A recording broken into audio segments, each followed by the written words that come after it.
And we are here for our monthly work session. We have 5 items on the agenda tonight. A couple of those are fairly recurrent, and then a couple are sort of new activities or expanded activities. The first order of business is a presentation from our external auditors. Joel Black with Malden and Jenkins is going to provide that external financial audit, and just learn that Joel, after being with us for a decade, is going to be moving on. So congratulations at your position as chairman of the board of GASB, who's kind of the governing body for this kind of activity. Thank you. I appreciate that, and I appreciate you all taking the time to hear about our overall audit and the results of the audit. Instead of going through the government presents a CAF, or a comprehensive annual financial report, big thick document. It's on the website. Instead of going through that, what I like to do is generally kind of go over the overall results of our audit in a more presentation format, include some financial ratios and trends in here in lieu of going through that big financial statement document. But I'm happy to answer any questions you guys have about that document now or in the future. Whenever you kind of come across a question, I'll be happy to answer them. But what I'd like to do here is to go through this presentation in the order that's here on the screen. First, a little bit about us as a firm, then we'll go over the overall results, then we'll show some financial trends, get into some comments, recommendations that we have, emerging issues, and questions. I'll have time for questions at the end or throughout. I'd rather you guys just stop me in the middle if you'd like to when I kind of go over something, ask a question when we're on the slide rather than wait to the end, but I'm happy to wait to the end as well, either way.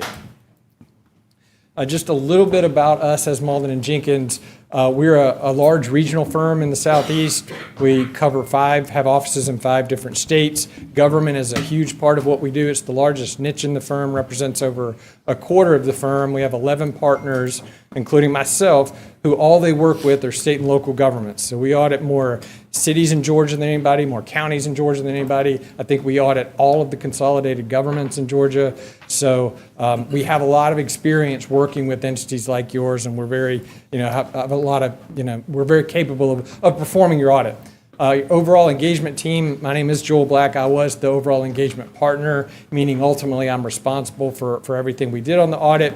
We did have a separate partner, Doug Moses, this year, who did a quality review of the report and significant work papers. So you had 2 different partners look at your reports and everything just to make sure we had a good audit. Moving on to this slide. First, our responsibility, kind of why we're here. First off, the state code requires an audit of your financial statements annually for a government your size, and we are performing that audit. It means our objective, we followed all the applicable auditing standards, generally accepted auditing standards, government auditing standards. Means our objective was to make sure that the financial statements, that big thick document as presented by management, is materially correct and in accordance with generally accepted accounting principles. And so that's what we did, and your overall report on the financial statements for the year ended June 30, 2019 was an unmodified opinion on those financial statements, or a clean opinion as it's usually called, which means the financial statements are materially correct. That's the report you would hope to receive and what you did receive. Finally, on this slide, we also, in addition to auditing the financial statements, because you get a certain amount of federal grant dollars that you expend each year, we have to do what's called a single audit or a federal compliance audit. The major program that we picked this year for review under those requirements was the Airport Improvement Grant, and your compliance opinion on that was also unmodified or clean, meaning that of the requirements the federal government asks us to look at for that program, you complied with all of them. Moving on, if I were a board member, I were in your position, I would want to know if I had any unusual or aggressive accounting policies, and you don't, is the bottom line answer. All your policies are disclosed in the notes to your financial statements, but you don't have anything that's unusual or aggressive. They're all very typical of what we see for our governments throughout the state. We do spend time on the accounting estimates. This is where there's more gray, less black and white, and so we do spend time on those, make sure they're based on good historical information of the government, similar assumptions we see other governments use. Some of your more significant estimates include valuing donated infrastructure, pension and OPEB liabilities related to retirement for your employees, landfill closure liabilities, and we felt good about all of the government's information, all the information that went into it, all the assumptions and the estimates that you ended up including in the financial statements. So we did spend time on those, and we felt good about those. Here, another one I think as a board member, this one is very important. It's the top one, and that's the relationship we have with management. And you should feel good about that. The relationship between us as the auditor and management as the preparer of the financial statements worked the way it was supposed to work. We didn't feel like anything was hidden from us. Anything we asked for, we got very quickly. We had access to everything. We didn't have any disagreements with management. They're always very receptive to anything we comment upon. And so that relationship worked the way it's supposed to work, and you should feel good about that as a board. Second point there on audit adjustments, we didn't have any audit adjustments, whether passed or posted, which is very clean. It's a little bit unusual for us not to have anything that we kind of find and have to adjust in financial statements. So the fact that you have all of these funds and all these dollars flowing through, that we didn't have any audit adjustments, is a very good testament to the finance department here. Probably the most important thing here is auditor independence. We meet all the applicable independence standards, so we don't do anything else for the government except audit the financial statements, so no consulting or anything like that. So we are objective and meet all the independence requirements. So getting into some financial ratios, this is probably the most significant one. This is one that you talk to bond rating agencies, municipal bond rating agencies, analysts, they will point to this ratio, which is the general fund balance, or kind of your equity, I guess, in your fund, as compared to total expenditures and transfers out for the year. Your internal policy, minimum fund balance policy for this ratio is 1 month of expenditures and transfers out, which is 8.33%. You can see that kind of bottom line error there. The Government Finance Officers Association, which kind of generates best practices for governments across the country, recommends a minimum of 2 months, which would be 16.67. You can see that your overall fund balance is 21% there at the end of 2019, which is over that 2-month policy. So you're in good shape there. You can see for a number of years you kind of had a downward trend where you were getting close to that ratio, and you were still always over it, but you were getting closer to it, and certainly not the trend we love to see. But you can see that this year in FY19, fund balance was built back up a little bit, and that ratio actually increased again this year. So you're in good shape for now, and we'll like the FY19 results as it relates to this ratio. The budget is a big part of what you do. And so we always kind of like to one final look, I guess, at the FY19 budget as compared to the actual. So you can see there, this is just for the general fund, but it compares the final budget as amended to the actual results. Revenues were almost right on budget, just a little bit over. Expenditures were $6.8 million under budget, and that wasn't necessarily concentrated in any one particular area. They were spread among various departments. And in the end, kind of bottom line results was you budgeted to use $4.4 million of fund balance, but actually added $3.6 million to your general fund balance, so, which helped the ratio on the last slide. This slide shows the trend of general fund revenues and its kind of makeup of what makes it, the different types of revenue, property taxes, sales taxes, others. What this shows me is that you kind of have a good mix between the different revenues, and it's been pretty consistent over the years. So that all looks good and very steady. Here's a similar chart for general fund expenses by department. And the one that looks really strange there is public safety went up significantly, but if you look, judicial went down by almost a corresponding amount, and this was just to comply with the state's chart of accounts. We moved the sheriff, or the management moved the sheriff out of judicial where it used to be categorized, where its expenses were, and into public safety. So the expenses were really the same. They just kind of moved between categories because of the chart of accounts. So really there wasn't, if you add those two together, judicial and public safety, there wasn't a significant change at all. They were very consistent from year to year. And otherwise, these are pretty consistent. Other than that, you can see the transfers out decrease, which is that very top one, did decrease some as you made fewer transfers out to the capital projects, mainly in FY19. Here's a similar chart, same expenses except by function instead of by department. And so personnel services, like all governments, is a large part of what you do and what you expend your funds on, almost 70%. That did go up from the prior year. A little bit of that is the transfers out going down. Again, that was capital outlay related, but the personnel costs did go up primarily with your retirement funding, both the retiree health care and the pension amounts. Both of those amounts increased this year, and that's really the primary driver for that personal services percentage going up, as well as just the transfers coming down.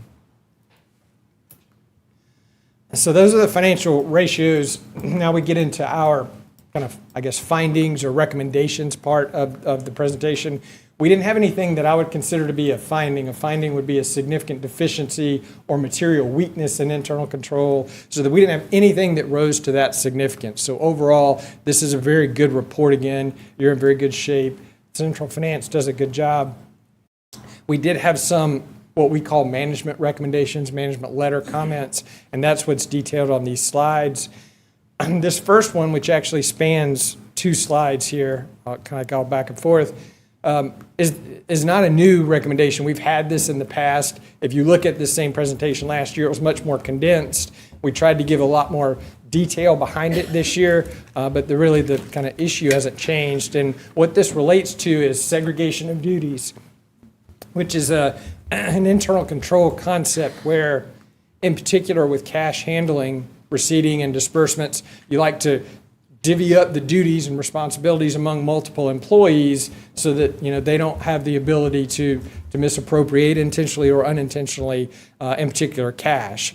And so in these different kind of constitutional officers, primarily the courts, offices, they don't have as many employees. They're not splitting these duties out as much as we would like for them to. And so I've detailed out kind of among the different courts the kind of main drivers that caused us to have this recommendation and the main functions that they should try to look at and see if there's a way to make improvements and reduce some of these segregation of duties problems. This is not unusual for a county government in Georgia. There are a number of counties where we have similar comments like this just because these offices tend to be small, but certainly if there's a way you could improve them, it would be a good idea to do so. So again, kind of continuing on with the different constitutional officers and the accounts they have and some of the duties that we'd ideally like to see segregated. So continuing on with a few other management recommendations. This first one deals with funds that are held by the clerk of court. It's not a large amount, $6,400, where the outstanding checks are over 5 years old. And at some point, under state law, you're supposed to escheat those to the state primarily. Some of it actually might come back to the general fund, although I think most of that probably should be escheated to the state. And so it's a process that they do go through and kind of clean up, but there were some that were older than they should have been at year end. So that's what that comment is about. Commissioner Hayward had a question about that. Was that the same amount that was outstanding last year? It's not the same amount. I think they cleaned some of those up and then some more kind of rolled into it. It's a relatively similar amount, but it's not the same. I the same vaguely checks. remember that being approximately the amount. But I don't believe it was the same. I believe it's rolled some, but And it is I pulled similar. it up, and it was last year. It was from the magistrate court, actually. It was, Okay.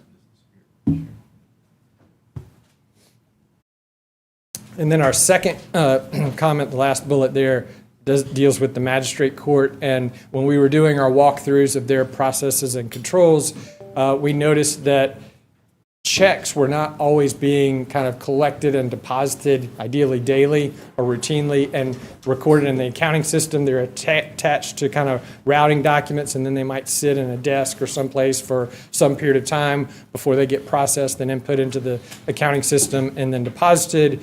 And that's not a good practice. When you get checks, you should try to accumulate them daily. If you need to make a copy to attach to routing documents, that's fine, but get those checks deposited and input into the accounting system as quickly as possible, ideally daily. Continuing on, this one was a repeat comment related to the magistrate court as well, where they are, state law requires them to, once they accept these funds, to then disperse them out not less often than once a month. From the time they collected it, and we noticed that times throughout the year they were sometimes 2 to 3 months behind in dispersing funds from their collection to the time that they ultimately dispersed them out. One final, the middle bullet there, another one on the magistrate court, is that there's only one signatory on the bank account, and under their policies, one person that can approve journal entries. That's not ideal. You'd like to have a backup so that things don't get bottlenecked or backlogged, to have somebody else that can do that. And there are people within that court that don't have cash handling responsibilities that could do those approvals as well as the individual that has that responsibility now. So just a recommendation to make things flow more smoothly. And then finally, our last comment there relates to procurement cards and the policy at the Classic Center Authority. The Classic Center Authority is part of the audit too, is a component unit of the government. And they have their own procurement card policy that's separate from the general government's procurement card policy. And their policy allows for each person that has their procurement card to kind of review and approve their own procurement card details, I guess, monthly payments, and we would recommend that somebody other than the person that has the card be the one that reviews and approves the purchases that are made on those P cards. So just an improvement in their policy to make that maybe a little better and hopefully catch anything that might be intentionally or unintentionally done. The GASB is the Governmental Accounting Standards Board. They set GAAP, Generally Accepted Accounting Principles for Governments. We did implement these pronouncements. They continue to be very busy. They stay very busy. We implemented these pronouncements this year. None of these were terribly significant for you. We did amend and tweak some disclosures, in particular in debt, but nothing of too much substance. And then I really like this kind of stuff, so I could talk about this page for an hour. Nobody else in here wants to hear that, so I'm going to briefly talk about the first two. GASB 84 is the year we're in now, June 30, 2020. Some of your fiduciary activities might change. You might add some things into your financial statements that weren't there before, possibly some additional statements that might be required. So there's some work that's going to have to go there, but it's not going to affect kind of the central government stuff, just your fiduciary funds. And then the second one, GASB 84 on leases, which comes into effect in 2021. This is where certain liabilities are going to come onto your financial statements that haven't been there before for things that used to be categorized as operating leases. For you, that's not a terribly significant number. It'll be a project. People have to account for some things. A liability will get added, but it's nothing like the OPEB liability or some of the liabilities that have come on in the past. So I don't think it's going to materially affect your financial position at all. And some other things. We offer free CPE to all our government clients where you too can come and listen for hours to us talk about GASB standards and internal controls and things like that. I think our next class coming up in March is going to be on internal controls over revenue and cash receipting. So, but anybody's welcome to come. Send us an email and you can sign up. That's free, Joel? You don't pay us free to do that? We do sometimes have to pay people just to get enough people in the room for me to warrant spending time talking about GASB standards. A couple of questions. Commissioner Neesmith? Yeah, I don't infer, because I'm not implying that anybody's doing anything wrong with the way we're handling money, P cards and checks and so forth. But since this has been on our report for a few years, in one way or another, I just wonder, Mr. Manager, if we can't put our heads together and find a way to share resources or centralize or in some way do this separation of duties that we should be doing with handling the money, handling the cash and doing the deposits on time and so forth. You don't have to answer now. I'm just wondering out loud and hope that we can get a response at some time. Well, if I might, real quickly, that's a great suggestion. It's obviously something that's noted. I will say in the last few years, for instance, the clerk of courts, y'all have approved a position to help do that. So that's sort of the direction we'll be headed in. But there has been some mitigation of this in the past by y'all. That's why we provided all the detail this time instead of one summary in the hopes that you could see maybe some improvements where maybe one office. But just to follow improves up, them. I also want to congratulate our finance people and staff for really having a darn good financial audit this time, as well as previous years. They did do a great job. Commissioner Hayward? Well, just to follow up on what Commissioner Neesmith said, his last comment, again, yes, I think our financial people do a great job, which, as we saw last time, helps us get a really good bond rating and makes borrowing money for projects much cheaper. But I had a question for the manager. Since some of the findings here relate to other constitutional officers, does somebody talk with those individuals about what this was found, was found here? Because obviously we don't really have any control over what they do. They're aware of this. It's been a recurring thing, and really, the constitutional officers carry out their work. They depend on us, or the mayor and commission, the county, for their money to do their work. And I will say that they, for the most part, they do them as much as they can with what we give them. I think Commissioner Neesmith is alluding, and we even asked the question when we were kind of looking at the presentation, hearing the initial findings. Is it possible to perhaps have a pooled person that could handle some of those things? And we're going to be looking at those, because we'd love to come one day and not have any findings. Yeah. Commissioner Denson? Thank you, Mayor. I guess, County Manager, this is also addressed to you. On the procurement card policy, with it saying the Class Center Authority has a separate policy, is that something that we allow, to have these authorities to have a separate procurement card policy in place? So what's interesting, there are a number of boards, commissions, and authorities. There are only two of which are really financially dependent, with their own policies, their own HR, their own financial personnel, and that would be the Downtown Development Authority and the Classic Center Authority. Both of which, in recent years, we've asked that they come under the audit so that they do receive a good amount of funding from the unified government. They are, if you will, children of the unified government, and I don't mean that in a demeaning way. That they are part of us. But in the way that they act operationally, they are separate. So yes, they have their own. We don't. Their folks aren't in our pay system. We don't process their reimbursements. We don't do procurement with them. Okay, so in that situation, then all we could do is make a recommendation to them, but not different from we can't make them change that policy. And they've been, and whenever, on the rare occasion that does happen, when we have to make a suggestion, they've been very open to those types of things. Okay, thank you. Commissioner Neesmith? So we learned recently that the Classic Center does have to comply with our procurement policies. So our finance policies are not included, are not also under that umbrella? And when we start to get to the procurement ordinance, I would defer to the attorney. Those conversations centered around the Public Works Construction Law, which is a state law. I think those were more indicative of when so much of public funds are in a public construction project, that procurement is mandated over a certain threshold. And that was around which we were talking. As far as our other procurement policies, I don't think they fall under our ordinance.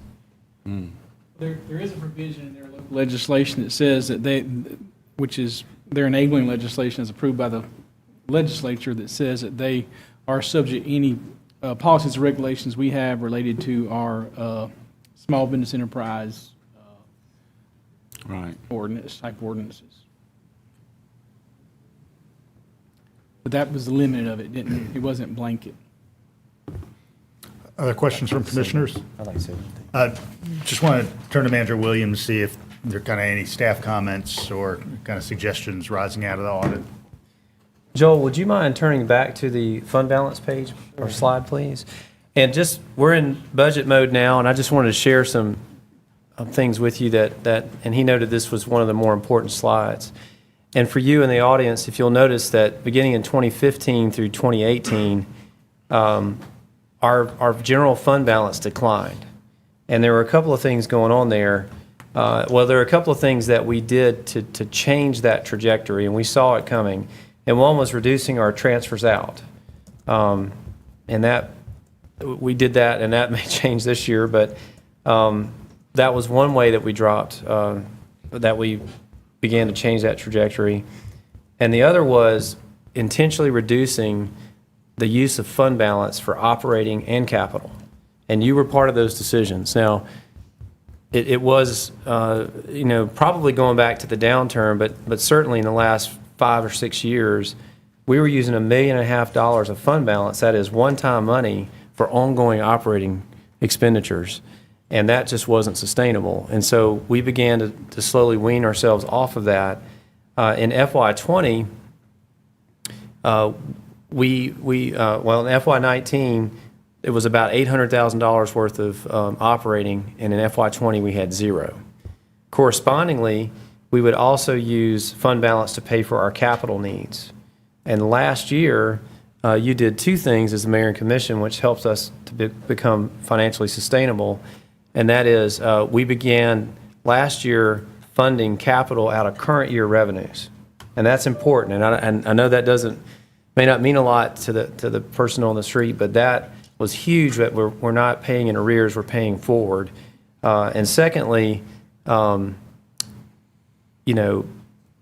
also, the SPLOS that was approved offset some of our ongoing capital expenditures for the upkeep of some of the buildings, for our fire department and their equipment needs, and for public safety vehicle needs. Those are all things that the SPLOS picked up just a little bit, but it helped us to be able to really move forward with our budgeting purposes. So I want to give everybody kudos for that, and it puts us in a really good position. And it also really enabled y'all to take $4 million of fund balance for the prosperity package without adversely, as you can see, it didn't, the FY20 one's not there, but it's about the same as FY 2019, so we certainly didn't go in the other direction. So, we do benefit that because of past policies, because of our diverse economy, our revenues tend to come in slightly higher than we project, so that's a little extra funds that we can use, as well as, and I have to give all of our departments, there's not a lot of governments where folks are returning money back, and there were some cases where, that may be criticized if there are needs that are in the department, but by and large, most of our departments, spend they return back 3 or 4% of their budget, and those are things that help to keep the fund balance, which is important because there will be another downturn. And this helps to buffer against having to eliminate services or furlough employees. So I just wanted to say that this is, I think we've turned a big corner in the last couple of years here, and thank you for your approvals of that. All right. Thanks, Manager Williams. Joel, thanks so much. Thank Appreciate you. being here. Thank you. All right, moving on, we're going to have a presentation from Assistant Manager Josh Edwards and Interim Animal Services Director Selah Gardner. As everybody recalls, this body approved elevation of animal control from a division under central services into a full department, given some significant operational challenges and very difficult circumstances within the animal control shelter. And so they're going to be able to provide an update and let us know looking forward what we can anticipate as well.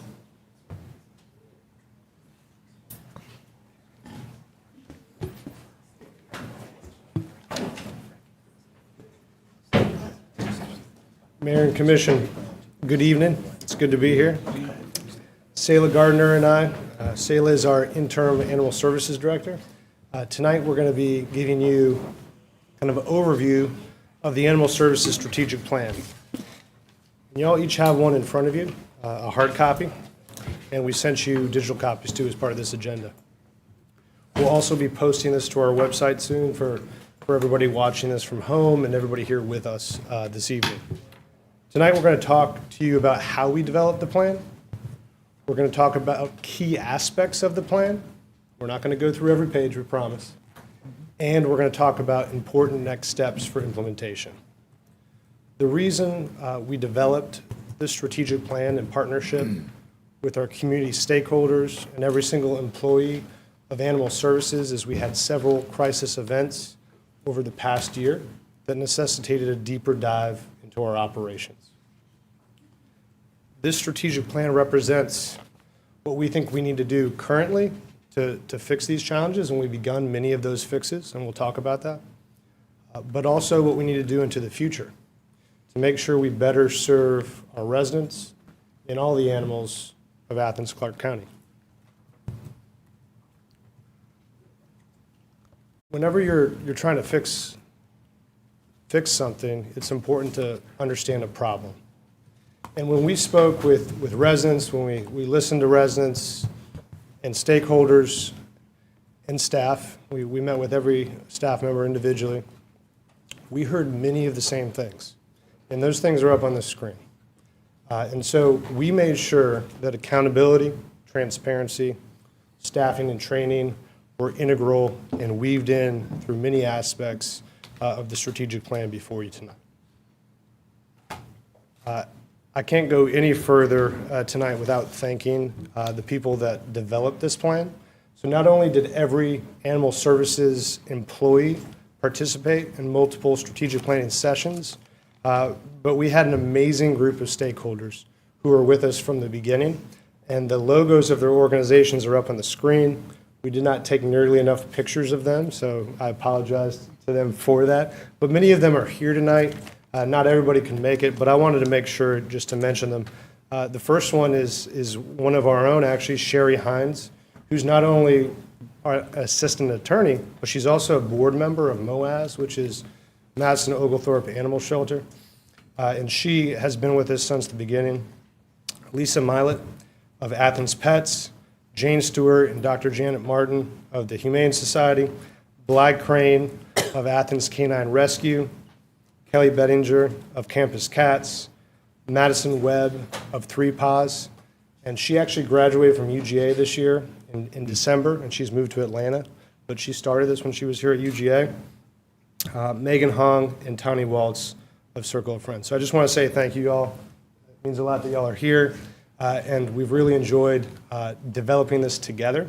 I think that what I've learned from the experts in both our department but also our stakeholders is that there's so much opportunity to grow what we're doing, and we believe that we've developed that together and put that on paper here. Josh, while you're pointing out some of those folks, could we have them stand Yeah, for a please, moment? I'd love to. Thank you for your help. And some of the others wanted to be here, but they couldn't tonight. But they were at every session, and I'll talk a little bit more later about what kind of commitment that was. But I think when you hear the number of hours they devoted to this, it doesn't, it inspires you to see that passion and commitment that we have in our community.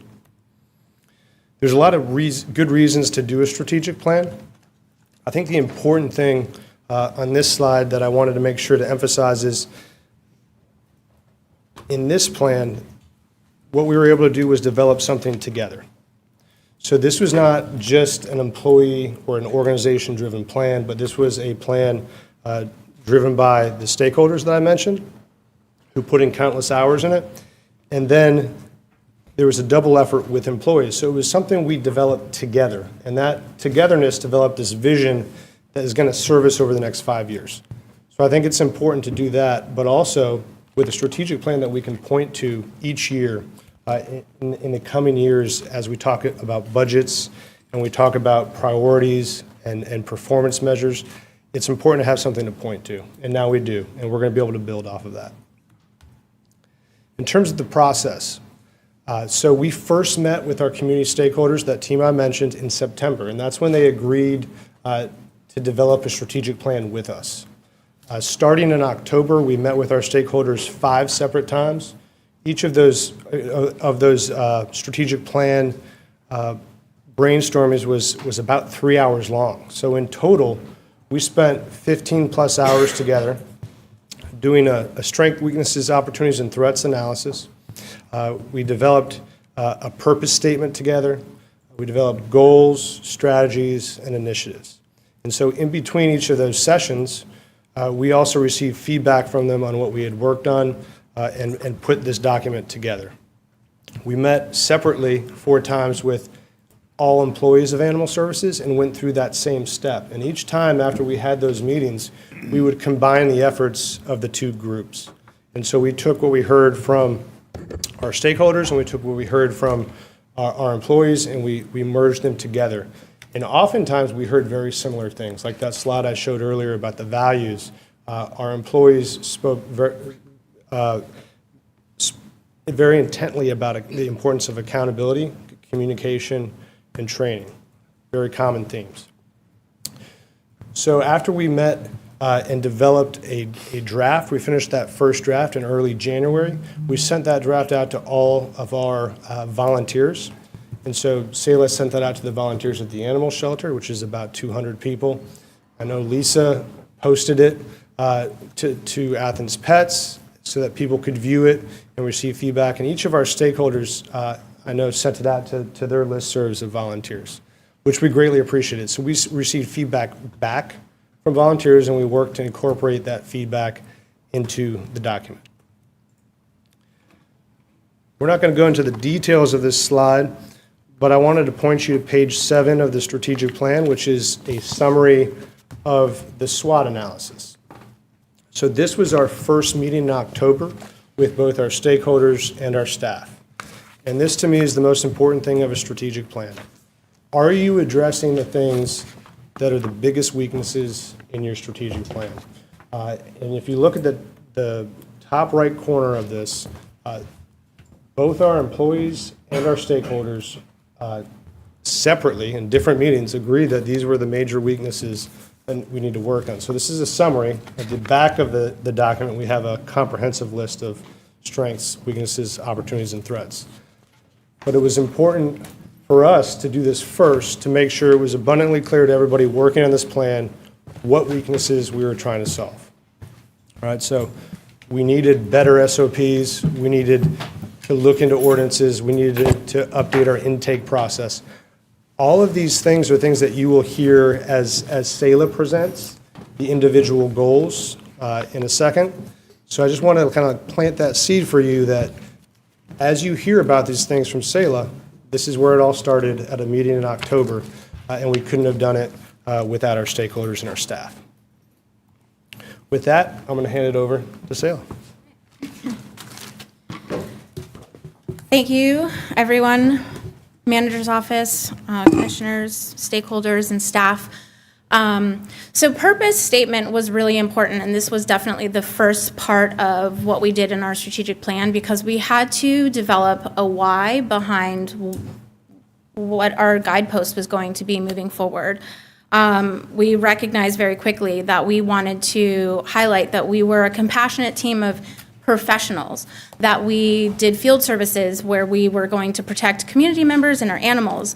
But then we also wanted to point out that we are also an adoption center where we provide quality care for all of the animals. And really this was the guiding statement that took us through the rest of the strategic plan. So goal 1, strategy A, was creating a caring environment. And one of the things that we, I think, acted very quickly on, as we'll talk a lot about tonight, was our intake process. We have already moved to getting animals directly coming in through our dog and cat areas in the back so that we're kind of minimizing any confusion and really decreasing stress and possibility of disease spread. We are in the very early implementation and configuration process of onboarding what's called PetPoint, and PetPoint is a shelter software management system. We are really excited to have this system because this is truly going to help us streamline a number of things within our operations, and will really help us kind of hit all of our goal points with our intake and really creating a shelter environment that is healthy and it acts quickly upon arrival. Something we heard a lot was about our protocols, our SOPs. And I can tell you that writing SOPs from the ground up are intense, but we have already started doing that. And as you can see on the screen here, we have already completed drafts for several. The big ones being how we handle our outbreaks, namely for parvo and panluke, how we handle our intake when animals are coming in, making sure that we're doing all of the initial testing that is really a best practice, and that we're doing all of the vaccinations that are necessary to keep our shelter healthy. Our cleaning protocols, our medical SOPs, quarantine process, and then also really reworking our volunteer and foster handbooks. These are the top priorities that we've really kind of hit the ground running to start working on, and this will be a big part as we onboard our new director coming next month, and our shelter supervisor, to kind of have them help us continue to develop and really finalize these protocols and SOPs.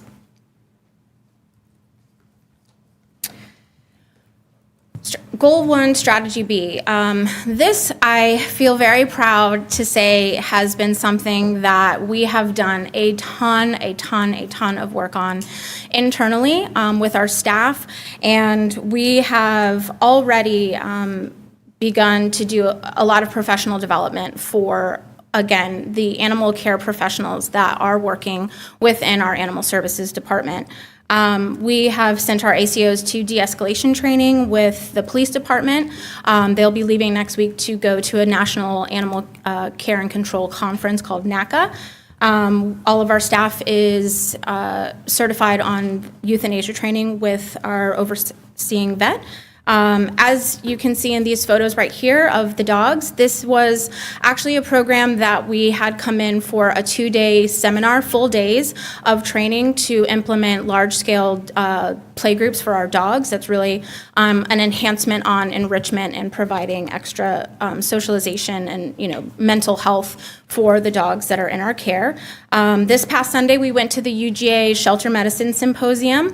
We'll be sending all of our staff tomorrow to Oconee County to do a shelter safety and tactical animal handling training that they'll be getting a certification at the end of. We've also been really kind of focusing on visiting some shelters of merit.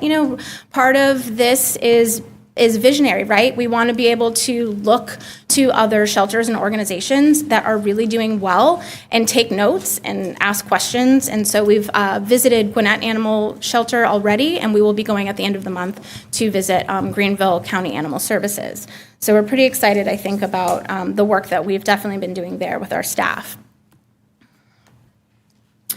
As far as ensuring that we're providing proper medical care, again, the critical piece to this is going to be this Pet Points shelter software that's going to help us with creating proper checklists so that we can quickly address illnesses as they come in and be able to have a software that helps us, this dog is due for its heartworm treatment. It's now been here for 30 days, or preventatives, and again, with reporting and tracking so that we're able to see, what kennel has this cat been in transitionally throughout its time in the shelter, so that if we do have any disease, we are able to trace it and track it, able to keep, better modules within our behavior and assessments on things like that, so we're able to see decline or any exacerbation of disease or any of those kind of things that might happen. So again, we're really looking forward towards all of the things that we know are coming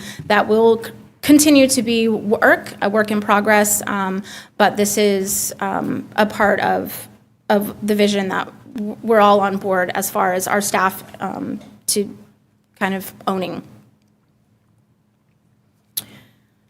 Ordinance is obviously something that we're going to need your help with. This is something that we have talked with our stakeholders with. We've had conversations very recently with, UGA law students, with our attorney's office, with Athens Pets and Campus Cats, where we know that there are modifications that are needed to our animal control ordinances. There's some technical things that need changing, just definitions of what does shelter actually mean. But then also some more substantive things, community cats, and do we want to start doing dog licensing in Athens-Clarke County? Definitely addressing the fees for our adoptions, for our reclaims, and is there any flexibility that we might, have there? And we would really love to include spay and neuter into our adoption fees so that that's always, it's guaranteed, but as a part of the fee in general, and making sure that we're really working more cohesively with the Georgia Department of Agriculture on, legislative reform and all of that will come, as we kind of finalize more of what we're really looking at with a new director in place. Outreach, I think, is incredibly important, really identifying in our community where the needs are, meeting people where they are, and bringing those resources to them, making them accessible and inclusive is definitely, I think, a part of where we want to go as far as outreach goes. We know that if you can assist people before with what they need, then we will hopefully not have their animals coming into our shelter if we can provide them with a resource or at least, put them on the path to obtaining it.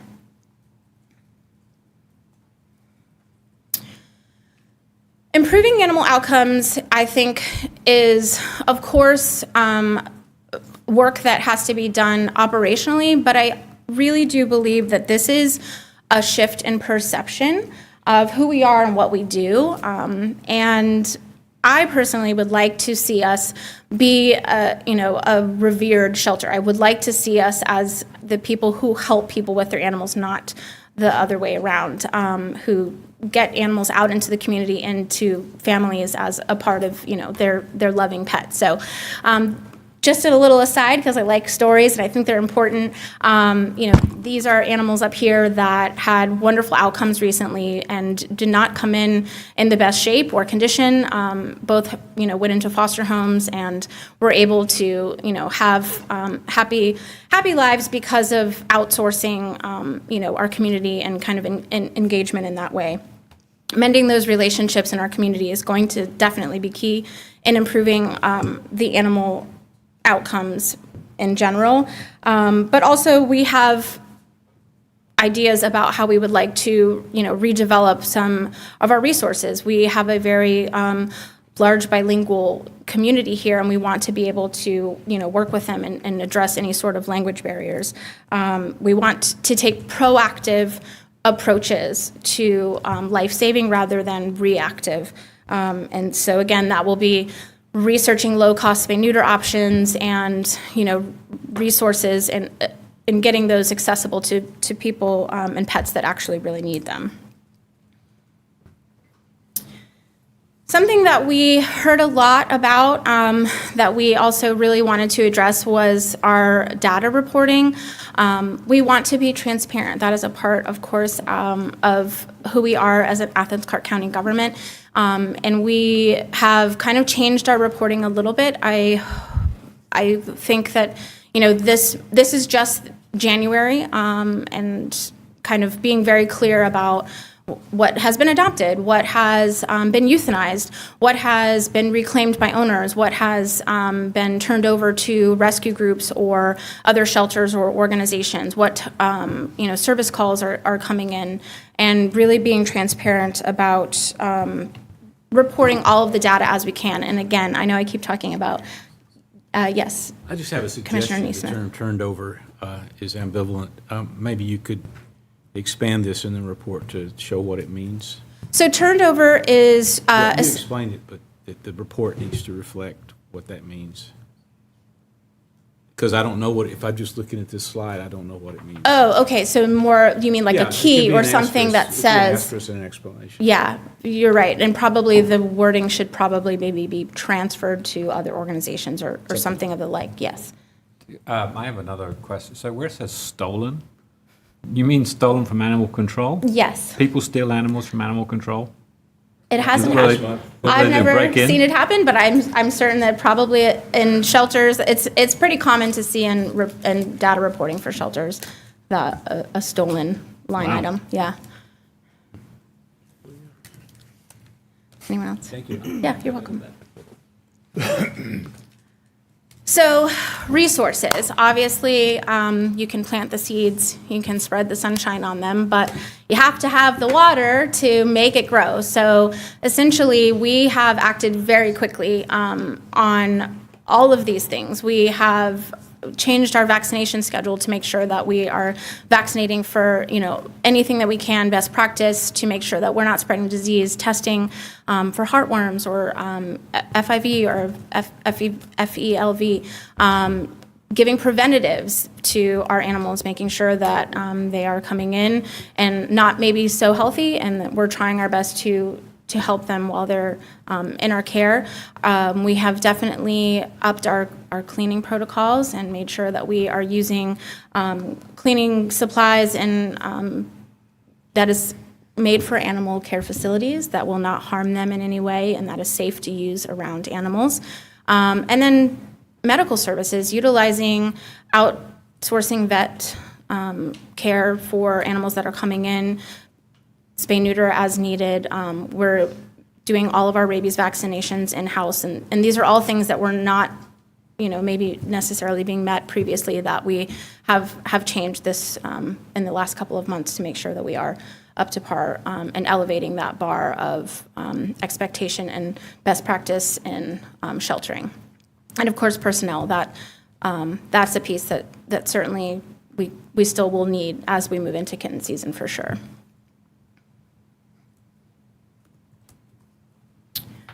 So next steps, to kind of preface, as we've talked about all of the implementations of things that we've done operationally and in-house, these you will hear again from me in an agenda item in the next cycle about some of these changes that were not necessarily allocated previously for in the budget. And of course, some more conversations around ordinance changes and how you can help us to really, be the best Athens-Clarke County Animal Services that we can be, but I think, be a department of merit when it comes to the care that we provide for the animals in our community and the public safety of our residents.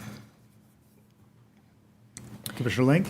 Yeah, thank you. Thank you for all the hard work, and thanks to all the volunteers who've put a lot of heart and soul into this. I am all for some ordinance changes. I'm all for implementing some licensing, some mandatory spay-neuter programs. And I'd like to see us implement a Canine Good Citizen program that incentivizes folks to, train their dogs and maybe incentivizes it with some off-leash opportunities in some of our public parks. I know other communities do this.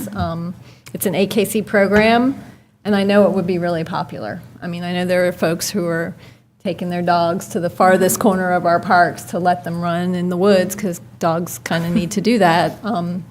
But I know that folks would be willing to pay for that privilege, and I think it would be, it could help cover some of the revenues that we need to cover in the shelter, and incentivize our citizens to make sure that their dogs are properly trained. So I'm all for a discussion about ordinances and fees, and also opportunities to waive fees for lower income folks. Commissioner Herrick? Back on your slide with all of the data, so I just two very simple questions. So where you have service calls by type, you've got Zone 1, Zone 2, and Zone 3. Where are those? So we do have I believe, a map of those areas. Historically, from what I understand, these were, sorry, thank you. Okay. Answers that question then. These zones were plotted out, as I understand, 15-plus years ago. I know that we don't staff around the zones. I think that we might use them somewhat as internal indicators of, where we're identifying things on our current data system. But I do think that this is probably something that with a new director coming in, they may look at this and say, why are we doing this? What's the point? Or this is great, let's, Well, I guess my move question forward. was, well, A, was to just find out where they are, but B, if this is 15-plus years old, the population densities in different parts of the county have changed, and so it might be worth taking another look at. Right, I agree with And then the other question at the bottom, where you've got response times, so the average response time, 1:05, I'm assuming that's 1 hour and 5 minutes, is that correct? I apologize. Can you ask me that one more time? So on the bottom, where it says average response time, 1:05, 1:36, 1:02, 0:41, I'm assuming that's 1 hour and 5 minutes, is that correct? Yes. Yep, okay. Commissioner Denson? Yeah, I just want to second what Commissioner Link already brought up, but just this was done very thoroughly, and I want to thank definitely all the volunteers and the citizens who brought this about, the staff, y'all, the manager's office for responding to this so thoroughly.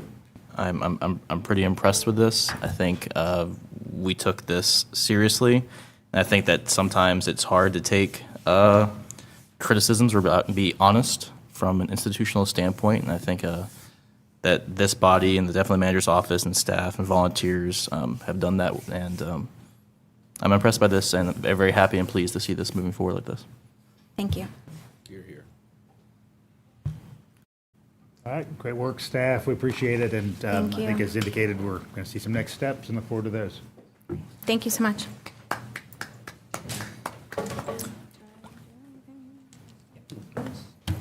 Next order of business tonight is cyclical one. Every winter, we have community development block grant recommendations and in some designated categories as required by federal law. And so Haley Banerjee is going to walk us through those tonight. And then we'll be seeing those in a near-term agenda item. Manager Williams, are these for approval 1st of April? Okay, 1st of March.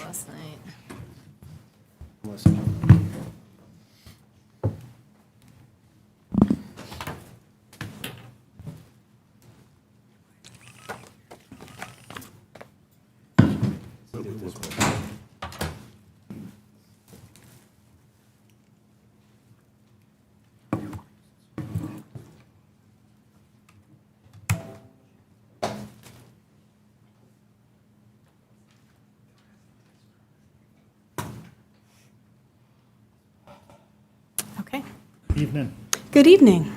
I'm Haley Banerjee. I'm the Director of the Housing and Community Development Department, and I will be going over our FY21 CDBG funding recommendations tonight. So the purpose of tonight's presentation will be reviewing the consolidated plan and strategic plan goals. We'll be explaining the CDBG application review process, and then reviewing CDBG proposals and funding recommendations, and then review the remaining schedule. So HUD requires us to have a consolidated plan to guide our CDBG and home funds. A consolidated plan is both a needs assessment and a strategic plan that addresses affordable housing and community development goals. Our consolidated plan also requires us to include citizen participation. Our citizen advisory committee is called the Vision Committee, and they assist us with making our CDBG recommendations. They met in October of this year to attend an orientation session led by HCD, and then they came together again in January to review all FY21 CDBG applications and to make recommendations that you will see here tonight. And that is a list of our current Vision Committee members.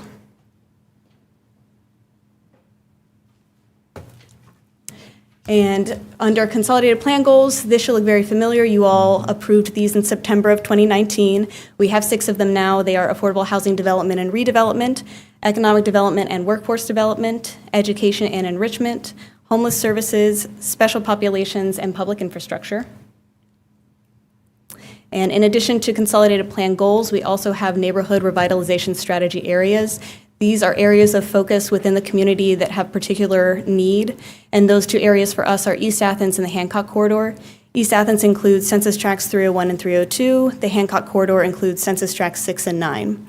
For areas that have a community-based development organization operating within them, there is an advantage to being able to access outside our public services cap of 15% of our allocation, where other organizations cannot go outside that 15% cap on funding. If you are a CBDO or community-based development organization again, then you are able to access under economic development funding and are able to address that greater need in that area. So this year, HCD received 30 applications. That's 4 more than last year. And those applications were requesting approximately $2.1 million. That is $500,000 more than was requested last year. So you can see those are some pretty big numbers. $1 million for affordable housing activities, $379,000 for microenterprise and economic development activities, $224,000 for public facilities, and $484,000 for public services. And then when you look at those numbers versus what we are proposing, you will see our estimated CDBG allocation is around $1.2 million. That is based on the 3-year average of what we've been awarded by HUD for the last 3 years. So again, what we are being asked is $2.1 million. What we're expecting is $1.2 million. So you can see there's a very large gap between what we would like to be able to fund and what we are actually able to fund.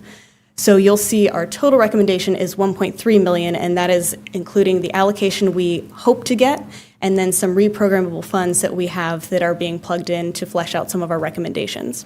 And just a note on how those funding breakdowns look, we've got 20% that is capped for administration costs, so that's at $259,000.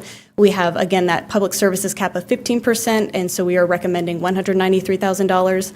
Affordable housing, we're recommending $624,000, and economic development, we are recommending $247,000, and public facilities and improvements, we are not recommending any funding at this time. And that is a pie chart looking at all the different percentages of how we recommended spending those funds. So these are our affordable housing recommendations. You will see the Vision Committee's recommendation on the far right. You will see our recommendation for funding right next to that column. So Athens Area Habitat for Humanity is requesting funding in $388,000 for their Brush with Kindness, eHARP Rehab, and Renew Athens program.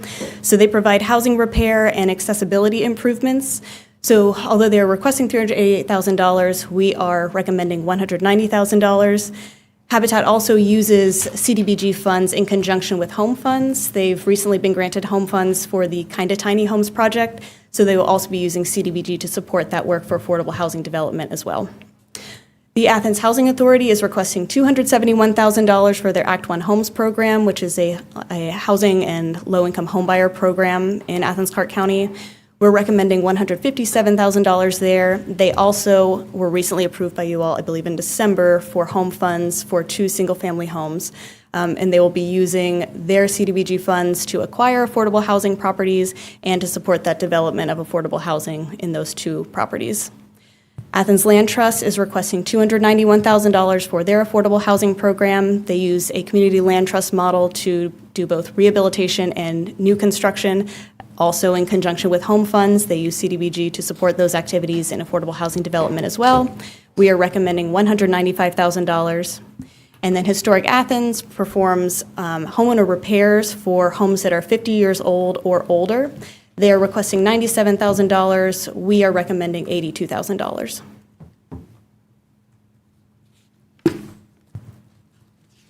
These are our microenterprise and economic development recommendations. So Athens Land Trust has requested $105,000 for their economic development program, which includes their West Broad Farmers Market Vendors Program and their Young Urban Farmers Program. We're recommending $62,000 there. For the East Athens Development Corporation Operation One Family at a Time Nursing Assistant Training Program, they're requesting $100,000. We are recommending $90,000, which is a $40,000 increase from their current award of $50,000. They're expanding their training this year to include both medical assistance training, patient assistance, and patient care technology training, as well as a GED component, and we're very impressed with the results of that program. East Athens Development Corporation, and just to note, East Athens Development Corporation as a community-based development organization functions with the Innovative Healthcare Institute in partnership for that program. And then this program listed underneath, the Bridging the Gap program, is EADC's application itself for a job coaching and employment assistance program. They requested $40,000 for that program. We are not recommending funding for it. We have offered technical assistance and are continuously working with EADC on their applications and other endeavors. Both staff and Vision Committee felt that this program lacked specifics about how they would actually be working with employers and how they would be conducting outreach in the East Athens neighborhood. But we're optimistic that with technical assistance and ongoing work throughout the year, we can improve this application or a similar application for next year's funding cycle. For EADC's Youth Enrichment Program, that is a partnership, again, as part of the CBDO component. EADC works with the Athens Tutorial Program and the Chesson Community Program to provide enrichment and tutoring services in East Athens. They're requesting $60,000. We're recommending $35,000, but again, this is an increase from their current award of $20,000, so a $15,000 increase for this fiscal year. And then we have the Goodwill of North Georgia Good Biz Program. They're requesting $74,000 for their microenterprise program. We're recommending $60,000. Why was that recommended for funding when the Vision Committee said no? So that was a consideration that we take the Vision Committee's input, and that is why they are currently funded at $60,000. We did not recommend an increase. Our understanding from the Vision Committee's input was that there was a desire for more cooperative-based economic development programs, but at the expense of other economic development funding. We did think that the continuity of this particular program was important since we had no other applications that met that particular need. There was also a sense from the group, and you will see this in the public services funding recommendations as well, that the feeling that Goodwill, as being part of a larger nonprofit structure, has resources that maybe other organizations don't have, and so they perhaps didn't deserve the funding as much. We felt as staff that the service being offered was worth funding despite some of those politics. But we do take those considerations when the Vision Committee gives us that feedback too. Can you talk a little bit more about that Good Biz program? A quick summary of what it entails? Sure. So that's a fairly long-standing program. So it's a 12-week curriculum. It combines business development planning, business coaching. It helps with entrepreneurship and microenterprise endeavors. Okay. They collaborate with a lot of other organizations on these lists as well to do outreach, and I know EADC has worked with them in the past too. So there's a pretty wide reach for what they offer. Okay. Couldn't it also be argued that because they are part of a larger nonprofit structure, there'd be opportunities for them to get support from elsewhere? And that was the Vision Committee's feeling too. Yeah. We don't currently account for that in the way that staff recommends funding. We understand that, but sometimes we can see it from two different ways, that we like the diversity of funding sources, that people aren't necessarily dependent solely on CDBG, because if we don't get what we've expected in that recommended funding or that allocation, then there might not be the continuity of services provided. So I understand the concern. Thank you, Haley. So these 5 projects were the only ones submitted for Economic development. economic development? Yes. And that's about, from when I served on the Vision Committee, I mean, that's about in line with what we usually get. Yeah, I mean, I think part of the issue, like you said, was we're not getting necessarily the more robust ideas or alternatives when it comes to economic development submitted. I'd love for us to be able to use some of our outreach to maybe think a little outside the box and encourage some of the people who are submitting, the agencies too, to think outside that box too. Yeah.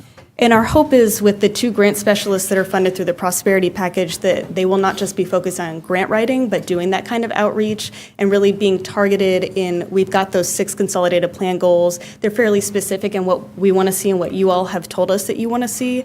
So we hope again that those grant specialists can do part of that outreach and be a little more encouraging for the specific things that we've heard from the public and from you all that we want to see. Could you talk a little bit about what the Vision Committee liked about the Bridging the Gap program that caused them to recommend it for funding?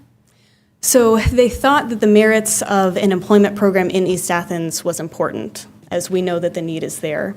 But again, There were concerns about the lack of specifics and how they would be conducting the specific outreach. There were no specific employers named to make those connections between, job coaching skills and then actual employment opportunities. Those are things that I think can be fixed in good time and with our support and grant specialist support. My interpretation was that the need was there for the program, but perhaps the specifics of how the application was written was not compelling. But the specifics could potentially be worked out during the funding year. Potentially. Yeah.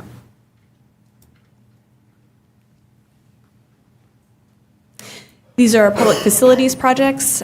We have ACC Leisure Services has submitted 2 applications, one for pedestrian and bicycle access improvements for Bishop Park, and one for resurfacing in the East Athens basketball court. We're not currently recommending funding just due to limited funding constraints within our CDBG allocation. But if we were to receive additional funds more than anticipated, we could consider potentially funding one of these projects. And Haley, when does the kind of actual dollar value delivery come to us? The last few years, we've received it in April. So once you all have approved the final recommendations, then HUD usually lets us know. So we'll go through that NOPA process probably again this year. So next, we're going to talk about our public services projects. So again, there's a 15% cap. This is where we receive the most applications, but again, this is where we are most limited within our funding areas. And just a note, we have changed our challenge grant guidelines in the last couple of years. You'll remember that we used to have a structure where agencies were capped at funding for 3 years at a time. So they would receive $20,000 for the first 2 years, $15,000 for the third year, and then they would not be able to receive funding after that third year. We did away with that to be more responsive to community need, knowing that often a social problem is not solved within 3 years and there's no need for the funding anymore. And now there is a minimum award amount in public services for $10,000. There's no limit to what people can apply for, but we do ask agencies to be mindful in making those application requests, again, of that limited funding source within CDBG. So first, we have Acceptance Recovery Center. They requested $20,000 for their Alumni Independent Living Program. We are recommending $15,000 for that program.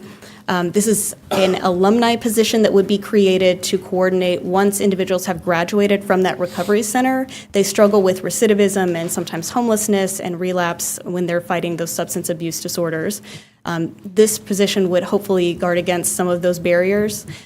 We have worked with Acceptance Recovery Center in the last few years. This is actually the third application they've submitted.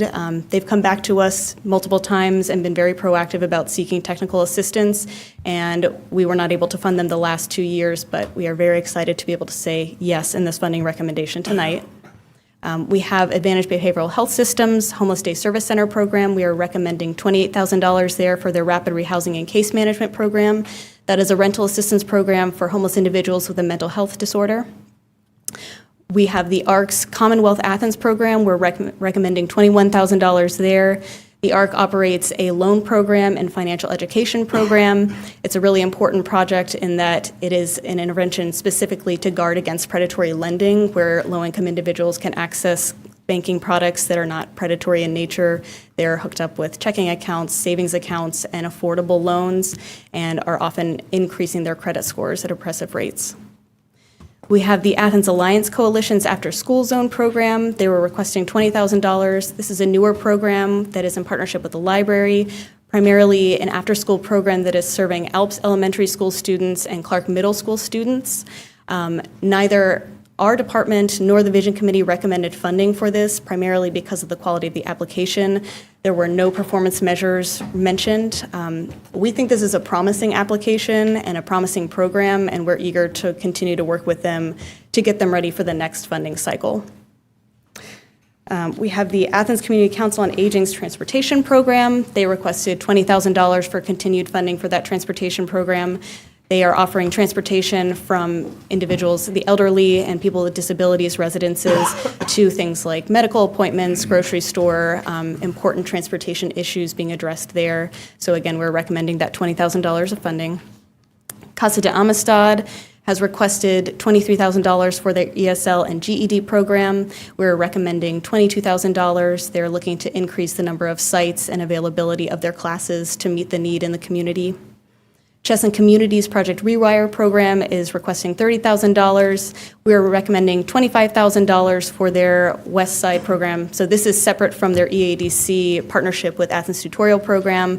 This focuses on STEM and conflict resolution, debate, financial literacy, robotics, chemistry. It's a wide-ranging youth program. And they are currently funded at $20,000, and we're recommending an increase to that $25,000 range. College Factory's Go Succeed College Preparation Program is requesting $21,000. That is primarily a low-income program that offers ACT and SAT test preparation services. We are not recommending funding for it, mostly due to limited funding availability and the value or perceived value of higher importance for some of the other programs on that list. But we are encouraging College Factory to apply again next year as well, because we do think it is a useful service in the community and is a barrier for individuals to access that post-secondary education. Extra Special People requested $20,000 for their recreational therapy for individuals with disabilities program. We are not recommending funding due to ineligible expenses in that budget that they submitted, as well as some lacking performance measures in the program, but we know the value that they provide in their services. And again, all of our agencies who we are not recommending funding for, we will be reaching out to offer feedback both from staff and Vision Committee on how to improve that application. We are committed that just because you do not get rent or funding recommended this year does not mean that we do not want you to apply the next year. Family Connection, the Education Matters program in conjunction with Strong Base, and the Education Matters Strong Base Network program. It is a youth program connecting youth to an internet radio station and mass communications career exposure. They are requesting $25,000. We are recommending $22,000. Family Connection and the Education Matters Network program has been funded by CDBG in the past, and this collaboration we think is a strong way to expose youth to different employment skills training. So Family Promise of Athens, that is a shelter program, formerly Interfaith Hospitality Network. We are not recommending funding for their Sustainable Transition program. Again, there were some concerns from Vision Committee about some of the unrealistic performance measures, specifically some concerns about a one-time move-out expense payment being able to sustainably house families coming out of homelessness. We recognize the need for the service, but would prefer something a little more substantial in terms of meeting the great barriers that face families when they're exiting homelessness. And again, due to some lack of funding as well. Feed My Sheep's program, which is a tutoring program with third graders in the Gaines Elementary School zone. They're requesting $25,000. They are currently funded at $10,000. We are not recommending this program as staff due to performance issues with the current program year. Goodwill of North Georgia has submitted an application for public services as well, and that Workforce Development for Opportunity Youth program, they're requesting $34,000. Neither Vision Committee nor staff recommends this for funding. Project SAFE has submitted an application for $15,000 for their emergency shelter staffing. That would be for 2 night and weekend staff to oversee shelter operations on the weekend. We felt that it's a valuable service, but in comparison to the scope of some of the other programs and the limited funding, again, we did not recommend funding for this particular program. Wheels of Hope is a transportation program for individuals with disabilities. That is a new application and I think a very promising program. Again, they requested $16,000, but due to limited funds and some ineligible expenses in the budget, we did not recommend funding this year. Youth Professional Sports Development, their Youth Sports and Educational Enrichment Program, they're requesting $20,000 for. Neither Vision Committee nor staff recommends funding for this project. The application was unclear what the program scope or performance measures would be. And then YWCO's YWCO Girls Club is a 6-week summer program for girls 5 to 14. They are currently funded for $10,000. We are recommending renewed funding at $10,000 for this summer program that serves 300 girls in 6 weeks. And then our housing counseling, Athens Land Trust Comprehensive Housing Counseling Program is requesting $65,000. We are recommending $30,000, again, due to lack of funding availability. And we have increased their award over the years when we have had the opportunity and received more than anticipated in funding. But right now, we are recommending $30,000. So our next steps, we'll have the agenda setting session in March. We will then publish public notice of our funding recommendations after that meeting. We'll have the voting session on April 7th. Our annual action plan is due at HUD on May 15th. We'll initiate contracting with agencies in May, and then hopefully funding will be available from HUD on July 1.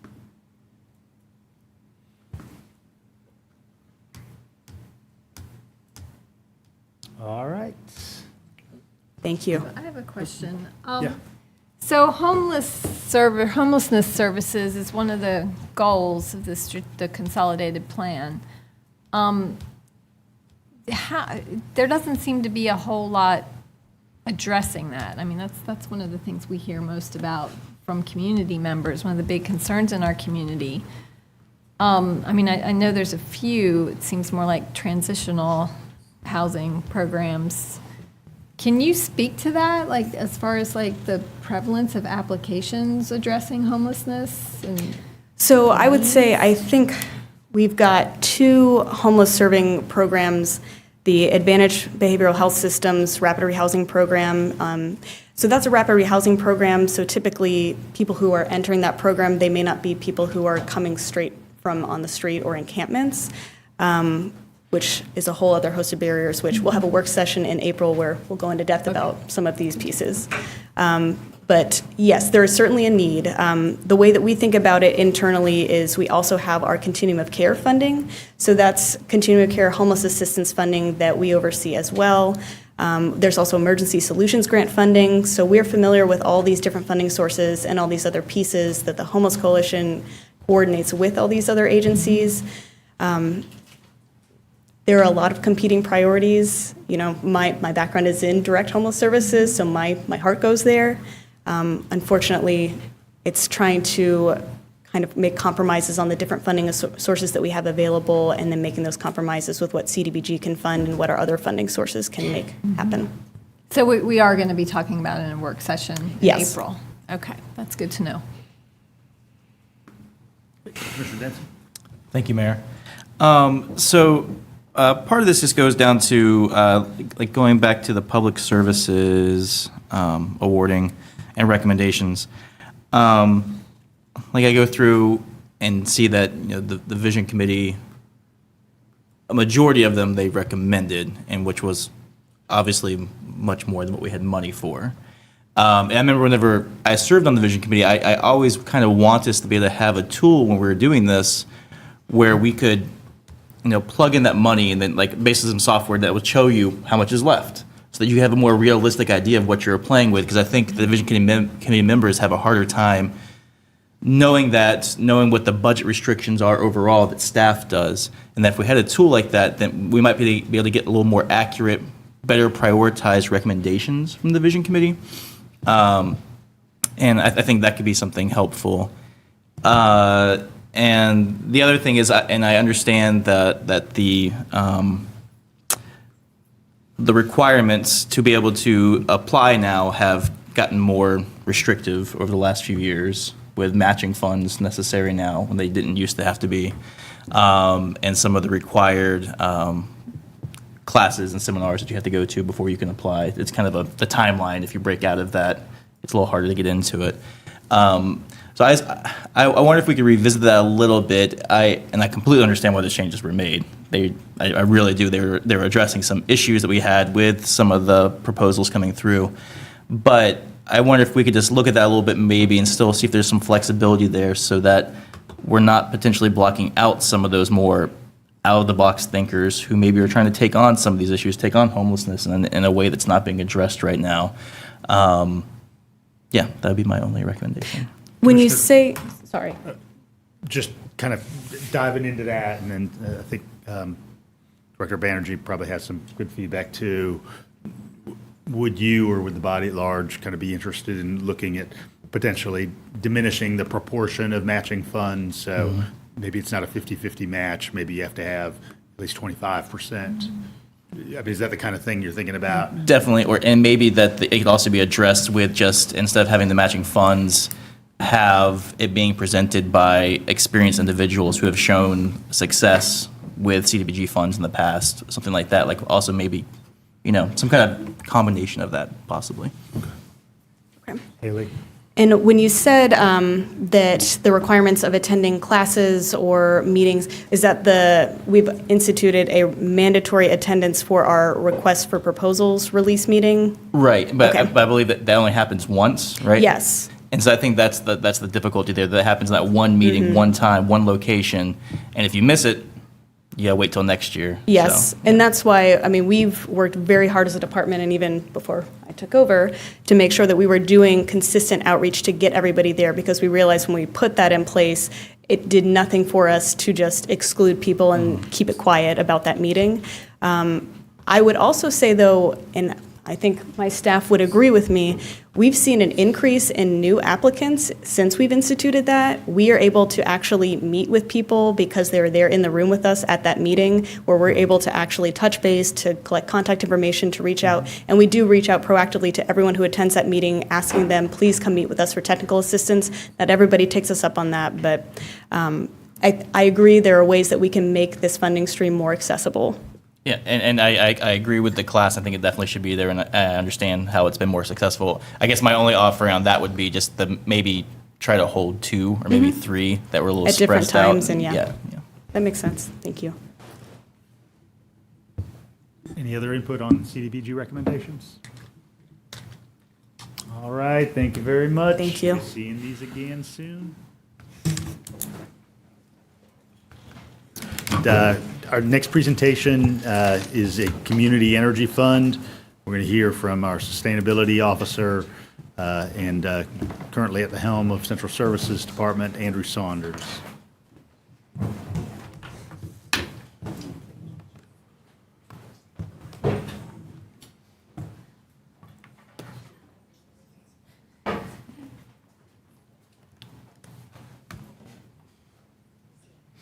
Good evening.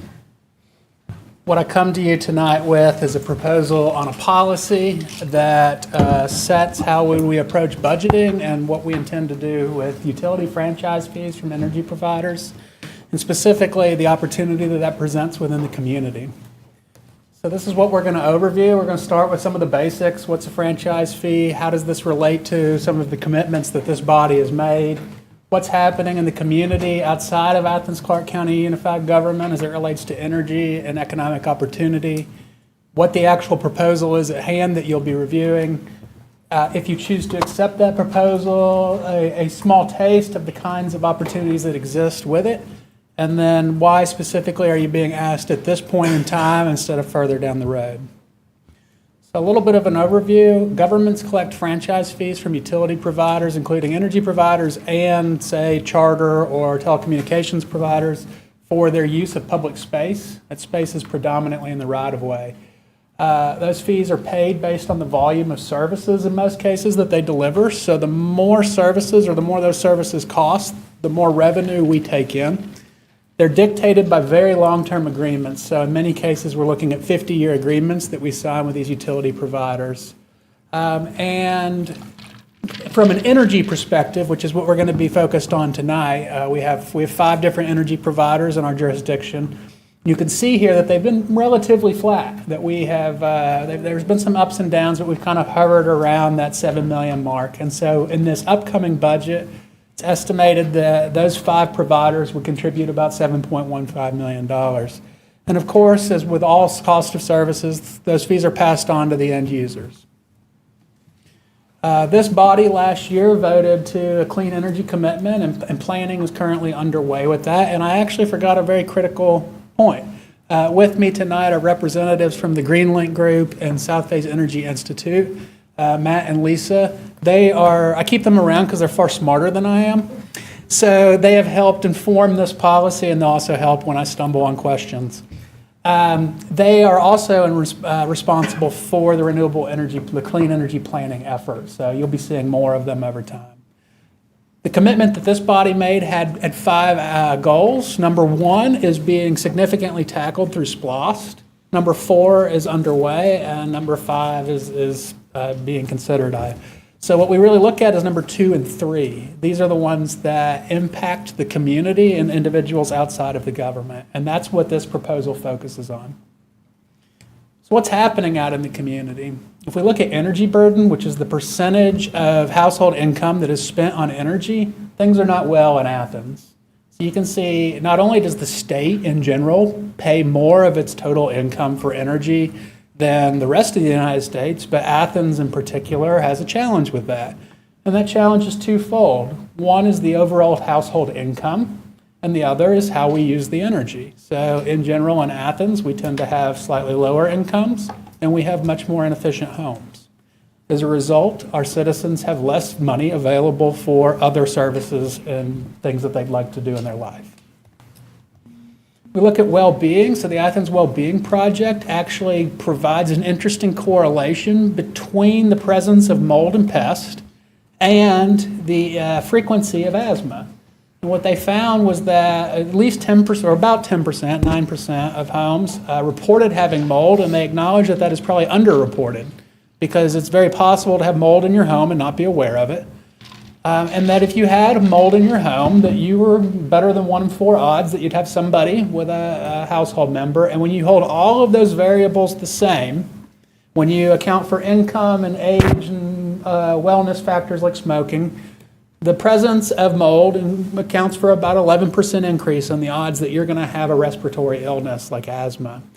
So what does that mean? Well, what that dovetails with energy efficiency is as homes are weatherized, as they are tightened up so that we don't have air exchanging in and out, so that we're removing humidity, you decrease the likelihood that mold will be present in the home.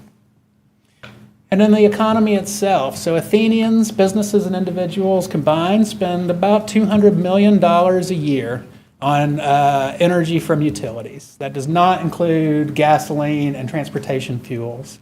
And so that's $200 million a year that is largely leaving our community. There are multiple sources, including the largest utility provider we have, that say that 20% savings over today is completely feasible with the programs they've seen. And you'll look at some folks like the American Council on Energy Efficient Economy, ACEEE, that say that you could get as high as 50%. So even with that low-hanging estimate, the 20% estimate, a meaningful conservation effort in this community means we retain about $40 million more for local use. And if that was tackled with this policy and other efforts, both public and private, you could see an opportunity for 200 jobs added in the local economy to service those things. And then, of course, here we have a little cutout from Terrapin negotiating a solar energy procurement agreement. So we're seeing more and more businesses start to focus on energy as an environmental cost and an operational cost. And then, of course, probably the most important factor for us is what's happening with utility rates. We all have enjoyed very flat utility rates over time. And unfortunately, I'm here to report to you tonight that we don't anticipate that to be the status quo anymore. So the state just approved a pretty significant rate increase to come from our largest utility over the next 3 years. Still working with the utility to see what that means. It's $1.7 billion, we know that, but we anticipate it's going to be about a 15% increase to the average bill over 3 years. And importantly, they also increased the base cost, which means whether you use 10 units or 100 units, you're still going to pay that same fixed amount. And so there is a little bit of a challenge for efficiency in that. Additionally, many of our utilities, through various partnerships, are invested in nuclear plant construction. And as you've probably read, that construction is over budget by about double and a little late. And that's okay. But what we do know is that the state has made commitments to funding on that the utility is entitled to recover their investment, utilities. And when they do so, the current models are, you probably see another 10 to 15% swing. So what I'm telling you is that in the next 5 to 6 years, we will see our energy rates, especially focused on electricity, increase by 15 to 25%. So what can we do about it? It's actually a fairly simple accounting measure. What I bring to you tonight is completely internal. So if we are accepting revenue from the sale of those utilities, and that revenue is based both on the amount of the utility sold and the cost of that utility, it would go to say that if we're going to see a pretty significant increase in the amount or the cost of energy in this community, we're going to see a very significant increase in revenue coming into the community. And so instead of exclusively just putting that into the general fund for undesignated purposes, what we would do is we would say this year is the status quo. This year, $7.125 million. We're going to hold that for one more year, and then we're just going to let that go by 1% a year. And that money still, goes to the general fund to support roads and police and whatever public service you'd like to think that it supports. It's blended in with all of our other taxes. Any revenue beyond that would be set aside to a special programs fund. So it would be designated for use, and it would be designated for use outside of Athens-Clarke County Unified Government. And I'll tell you a little bit of what that might look like, but I'm going to be very clear. I'm here to you tonight without an implementation policy. What's important today is that if you like what you hear, we set the policy on funding because it aligns with this budget cycle and it aligns with this cycle of anticipated utility rate increases. We'll talk about that a bit more.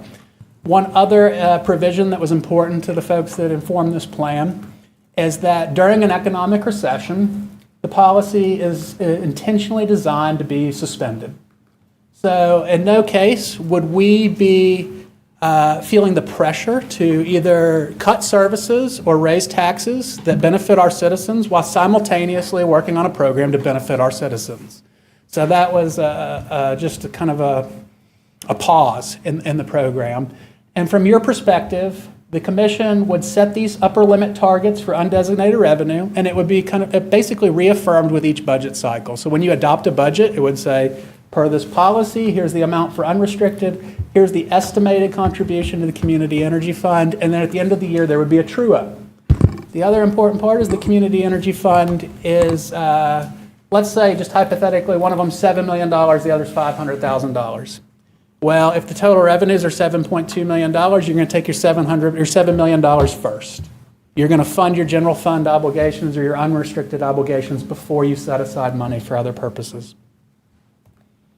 And functionally, here's what I really like about this, is it is a tool that conveys strongly to our utility providers where we would like to see a renewable energy transition happen. So conservation is a core principle of renewable energy transition. Before we go and create renewable energy, we need to use as little energy as possible, as economically possible. And then also in our community, constraining cost is also of value to our citizens. And so you see a very simplistic measure here, though, but there's basically two moving parts. And the long and short of it is if conservation and prices remain steady, the Community Energy Fund would receive no funding. But as rates increase or use increases, both of which are challenging to a renewable energy transition, this fund would have money set aside for your use. So what would we do if you accumulated this money? Again, what this actually proposes is that we would come back to you with an implementation policy, not all that dissimilar from what you just heard about community development block grants. We would have to have a fair set of rules and an understanding of how that money is dispersed, and it would have to be continually checked against the state constitution to make sure that we're in compliance with the gratuities clause. So that's going to require some time, and I best believe that that process is informed by the renewable energy planning effort. So we set aside this tool. I've got to stop that. Set aside this tool and then understand how to best deploy it as we complete our renewable energy plan. But if we look at the equity component, there are already activities happening in our community like the Young Urban Builders, solar energy procurement agreements, and other items where there is a space for some public support can amplify those efforts. We look at economic development. We are enabled through the state legislation for revolving loans that are funded with taxes or with a tax payment to repay them. That is not available for residential in Georgia, but any business or industry can absolutely take a loan from us, capture those energy savings up front, and then they would have a rider on their annual tax bill to repay that loan, and it would be up to this body to establish what those rates look like.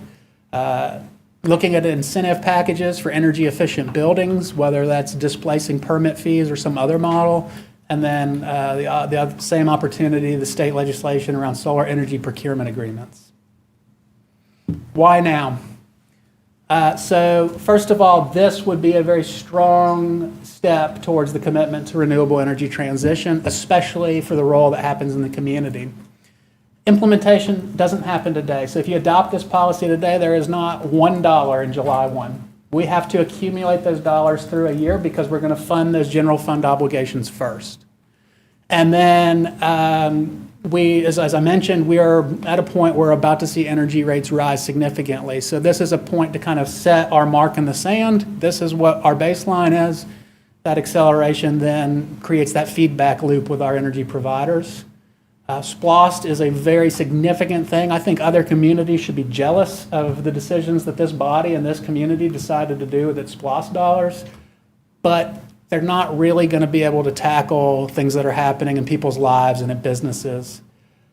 Knowing about this tool ahead of time allows us, if this is an adopted policy, allows us to account for that in our renewable energy planning effort. And quite frankly, if you adopt this, I intend to Jotty Appleseed this thing all over the Southeast and see how many folks we can get to follow.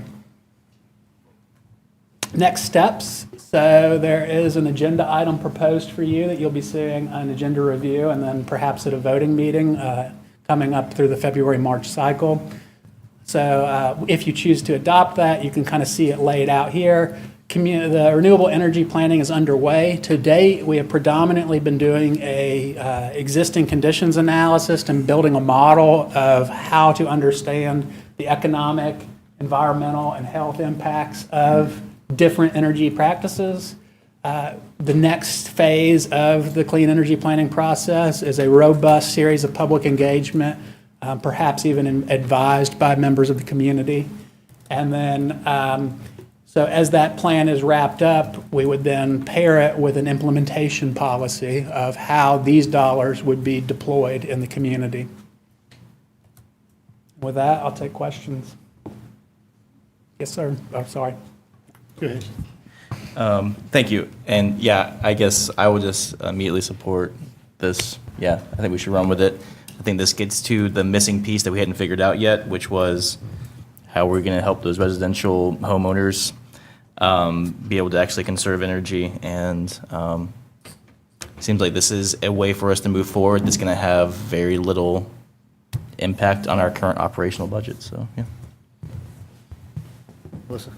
I agree. This is really exciting, and thanks for cooking this up. You know, on its surface, it looks pretty complex, but when you break it down, you know, it's pretty easy to figure out and creates a lot of opportunity in the community. And yeah, Georgia Power is jacking up those rates, and it's going to hit a lot of people really hard. We've got to come up with some way to help them. You know, and we've made this commitment to 100% renewable energy, and this can get us a lot further that way. And I think that, you know, we need to take a look at every single project that we approve moving forward and make sure that that renewable energy is a piece of it. Andrew, I'm interested in seeing how, you know, in the implementation phase, this might dovetail with some other community priorities like enhancing home ownership, if we were to use a land trust type model and use our land bank to kind of access some properties and see eventual construction of residential spaces there, to see them be kind of high efficiency places would seem like a kind of wonderful weaving together of a couple of threads, potentially even in conjunction with some area banks' community reinvestment responsibilities. So, and yeah, I think it's really exciting and going to be fun to see how this can be a piece of the puzzle. Yeah, one thing I really appreciate about working for this community and this body is the commitment to innovation, and so the ability to tie in prosperity and economic growth, the idea that people can help, that they're not to be helped, but they're to be empowered in their lives. And home ownership being an important value of this body, and energy efficiency, I think they all align pretty well. Thanks much. Thank We're you. going to go forth and do well with this.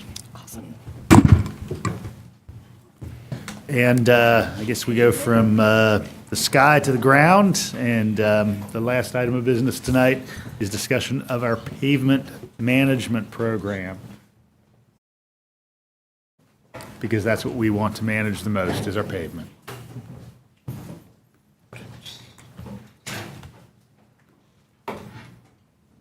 Such is the excitement in the room. And Ronnie Cantreve is going to present.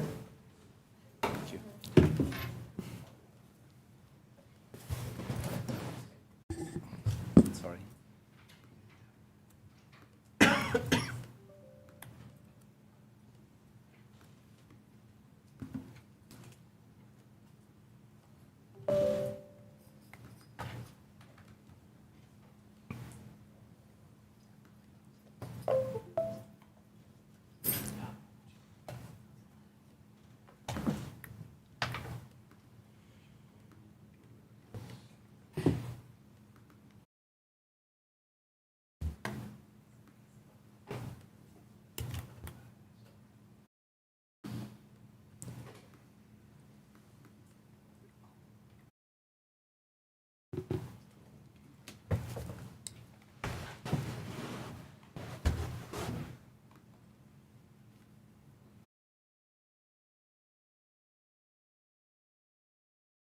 Sorry about that. Taking a little bit of thinking here on my laptop. All right.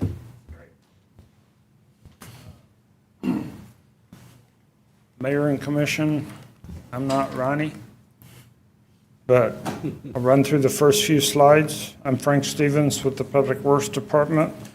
PMP for short, right? This is the final presentation. We'll use acronyms for brevity. This agenda report will be on the February-March cycle.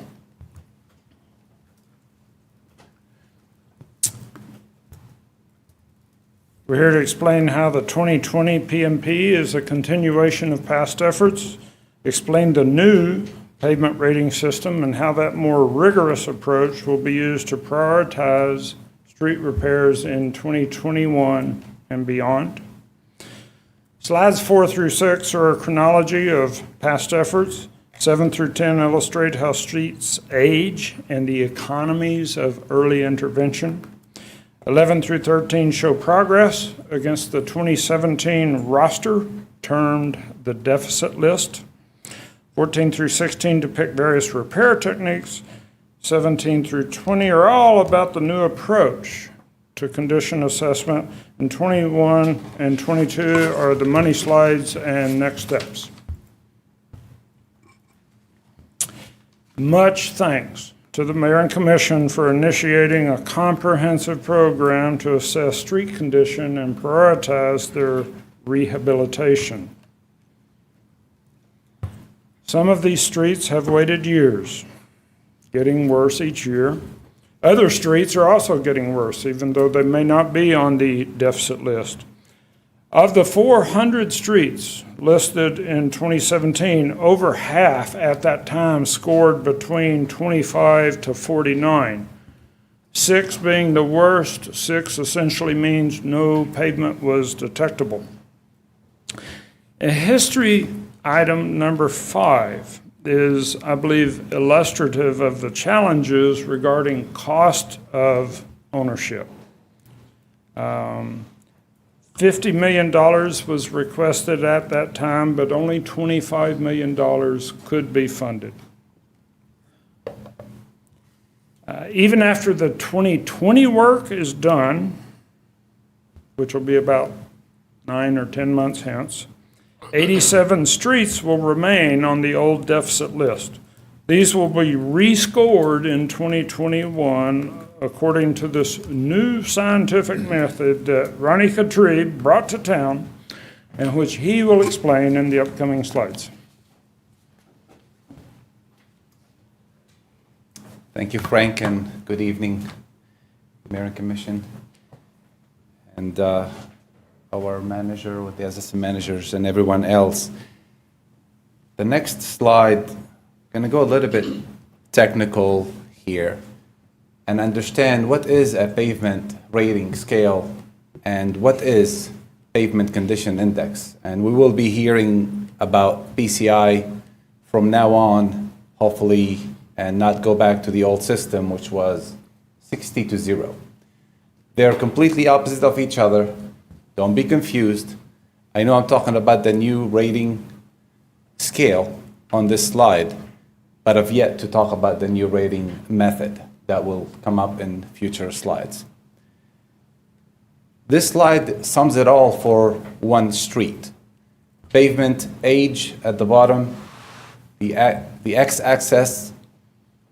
Pavement age is something that's variable. It could be from 10 years up to 20 years. We have seen some local roads in Athens live up to 30 years with ongoing maintenance. Some municipalities look at this graph and they say, we want our average to be around 60. National average is known to be between 60 to 65, and that's an average. With little to no roads in the red zone, in the failed zone, by continuing to do preservation and resurfacing. It's preferable not to start doing any major rehabilitation or reconstruction, because as you can see, and those costs are just for reference, and this is taken from the Los Angeles County Public Works website. So the new scale, again, is from 0 to 100. 100 is great, new road. 0 is almost no road, or a dirt road. This is taken from Australia, just another example how PCI is the standard that we should have moved into a long time ago. And I'm saying, 5-10 years ago. Great effort put back in '97 to rate and put together a pavement management program. The rating system did not pan out to be the national rating system. These just are examples of what these PCIs referring to, the conditions of the road. Another example, this one is from Alexandria in Virginia, I believe. So those examples, again, you can see ranges and what those roads look like. It varies from new asphalt, few years down the road, and how without any maintenance, you may end up with pavement condition failed or very poor to seriously failed. Next slide gives a little bit of a bigger perspective of what takes place when we do preventative maintenance. The preventative maintenance that we do in Athens-Clarke County is crack seal. We used to do chip seal, but we are staying away from that as we're getting a lot of complaints. However, there is multiple preventative maintenance and treatments that we are exploring, not this year, but in the future years, as we learn more about the process, the vendors, the materials, and proven durability. This slide here gives you an example. Again, the costs associated with each task are just for comparison.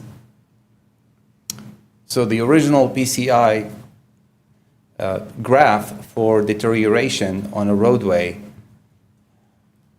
in about 75% of its lifetime, will reach to its half.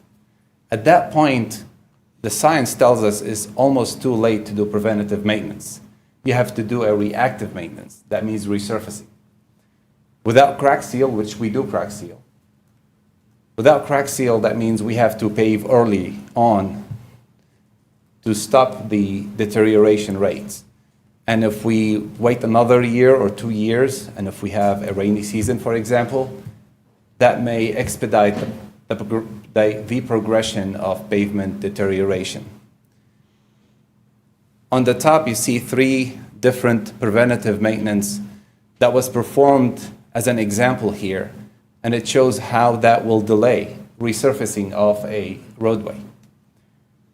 Again, those preventative treatments we are exploring currently under the new rating system and asking our consultants to provide some feedback on the vendors, the contractors who can do it. Are they in town? Are they out of town? There's a lot of science, but we want to be realistic with those expectations. The T-SPLOS and the deficit list progress. Before I start talking about this slide, we shall all agree that the deficit list is a live list. We pave 1 year and we add more to it. But what happened in the last 3 years, and thanks to this body and to the community who approved the T-SPLOS program, we've been very busy and preoccupied with the program implementation, so we were not able to perform our annual ratings as usual. But that was our program. We also knew that we are moving forward with a new rating system, an automated system. Therefore, we focused on the contracts and getting roads paved. We stayed away from chip seals or chip seal applications, and here we are. The data that you see today, again, roadway segments. A roadway could be called one name and have multiple segments. So don't be confused with the number of the roads. We can focus more on the lane miles. I think that is more meaningful to us than the number of roads. The deficit list started with around 342 lane miles, but 238 roadway segments total to about 206 lane miles. 60% of those roadways have been paved on that deficit list. The calendar 2020 PMP program will be addressing 94 roads of these, or 94 roadway segments, totaling 68 lane miles. The next slide gives you a little bit more of a visual in addition to the funding level at each year. It is key to point that beyond or before 2016, our funding level ranged between 1.5 to 2.5, sometimes $3 million. And that was pointed out in the agenda items to be not sufficient, and the deficit list was increasing year after year. Sometimes if we don't pave this year, we don't see the results until 3, 4, 5, 6, maybe 10 years later. Again here, there's another thing to notice. In 2018, we paved 23% of that deficit list. 2019, we paved 15%. But when you look at the money, it's not much difference. And the question is why? We looked into the data, and we were able to identify that a lot of the program itself went into preparatory work. So we had to do a lot of depatching, and that consumed a lot of our budget. Depatching takes place as a preparatory work before we pave. Depatching, chip seal, and crack seal. And that's an indicator that we really have to pay attention to our backlog or our deficit list. Our future program, $6.14 million that we're looking at today, will get us we're hoping to get 20. We shoot for that number, but we may not be able to do all the 94 roads that we're wanting to do, because we want you to approve the list. We'll go to a contract phase, and then we'll see the prices. Maybe there is a technology that would give us more. We want to be able to negotiate with the contractors. The calendar 2020 PMP project list. The project list includes 3 different applications in the maintenance program. The first one includes about 30 roadway segments. It's for the roads that have been paved 6 years ago. So pavement with 6 years old will get crack seal.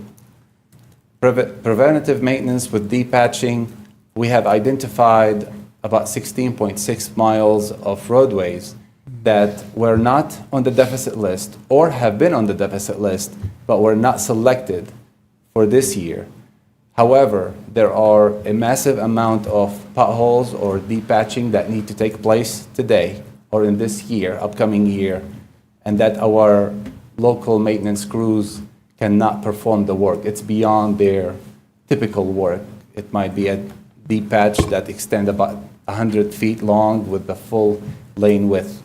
It requires equipment, milling machines, and so on, things that they cannot do or shouldn't be doing without proper equipment. The new pavement overlay with partial or full mill. This is the meat of the program. This is the resurfacing program that includes preparatory work, chip seal, crack seal, and deep patching. So to be Yes, sir. clear, here the chip seal is preparatory work, Yes, sir. not preventive maintenance. No, sir. Very good. 94 roads were selected from the remaining deficit list. These roads were also examined against the draft data we have received from IMS. So the roads that they were on the deficit list, we've looked at their current scoring with our old system, and we looked at the new scoring with the new system and ranked them again, just to make sure we're looking at the worst roads. And we picked 94 roads, just a little bit over enough to cover what we expect the cost for our new program for 2020. There's some pictures, and just to give you an idea, if you're not familiar with what crack seal is, crack seal application is a very quick application. It's only one truck with a trailer. Sometimes it's just one piece of equipment, about 4 people working with some traffic control. It's pretty quick. Traffic will be, impacted a little bit, but usually those operations take place a lot faster than paving, resurfacing, or deep patching. And those take place on the post 6, which is the pavement with the 6 years old, or preparatory work. Deep patches is performed on it will be performed on the 16 roadway segments, as I mentioned earlier, and will be sporadic in the county, and however, specific to those 16 roads. And we also will be performing that on roads before we overlay them or put a new surface on them. Pavement resurfacing and overlay, mill and inlay. Sure, you're all familiar with this one here. Again, I remind you that on resurfacing operations, the crack seal and the deep patch moves a lot faster than paving and is typically done with different crews. We've gotten feedback from the community saying, you crack seal, you deep patch, sometimes you mill and leave the road for a few days or weeks, and the contractor left the area. It's typical for this type of process. It would cost money if we asked the contractor to make the crack seal operations or the deep patching operations slow down and just move in front of the paving equipment. It would cost us more money, and we just letting you know, we will get phone calls, we will educate people, try to let them know we will be back, and hopefully with public engagement, we will have less complaints and address any issues that we could before they become a problem. With that, I finish with the calendar 20 program, the list and how we generate that, and I move into the IMS Infrastructure Management Systems rating. Taking this picture right in front of City Hall and proud of it. And it was a nice day. It was July, and they did drive all our roads going 25 miles per hour. And they finished all our roads within a month. Luckily, I believe it rained either twice or 3 times, interrupting their work. They had their AC go out, I think, for maybe a weekend, so they were not working. But within 30 days, they were done, and thinking about how much effort that, how much effort went into our staff doing rating. It took about 3 months in the winter months, rating roads, and versus IMS, which is an automated system. Everything is on this vehicle, from laser radars, pictures taken from cameras located on the top, on the bottom, stress detection for pavement, specific for pavement, variation in the road, any rutting, any potholes, it will sense it with the rear tire. There is a sensor there. And I will talk next about these equipments that they're located on the vehicle, but I want to jump into a little comparison between the old system and the new system. And again, I know going from 0 to 60 to 100 to 0 could be confusing.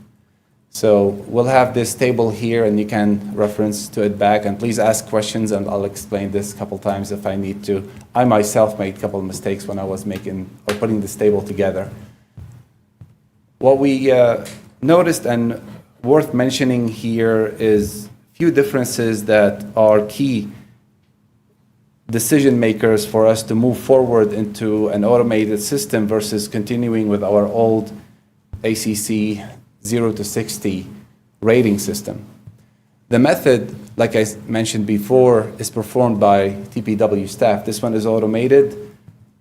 There's no need for traffic control. There's no liability on our staff. The liability stays within the consultants and their operations and their own insurance.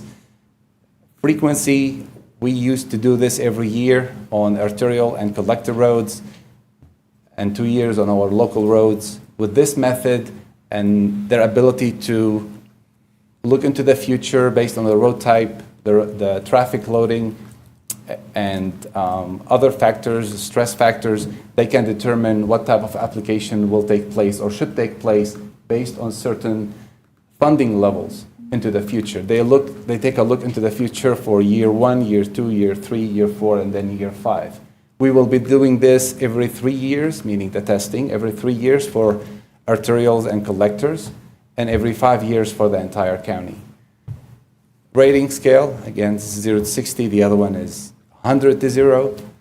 Backlog, deficit list, we used to consider anything 23 or higher to be a deficit, meaning in bad shape, need to be resurfaced. They consider with their new system anything below 40 as a deficit, and they call it backlog. The IMS method is current with industry standards.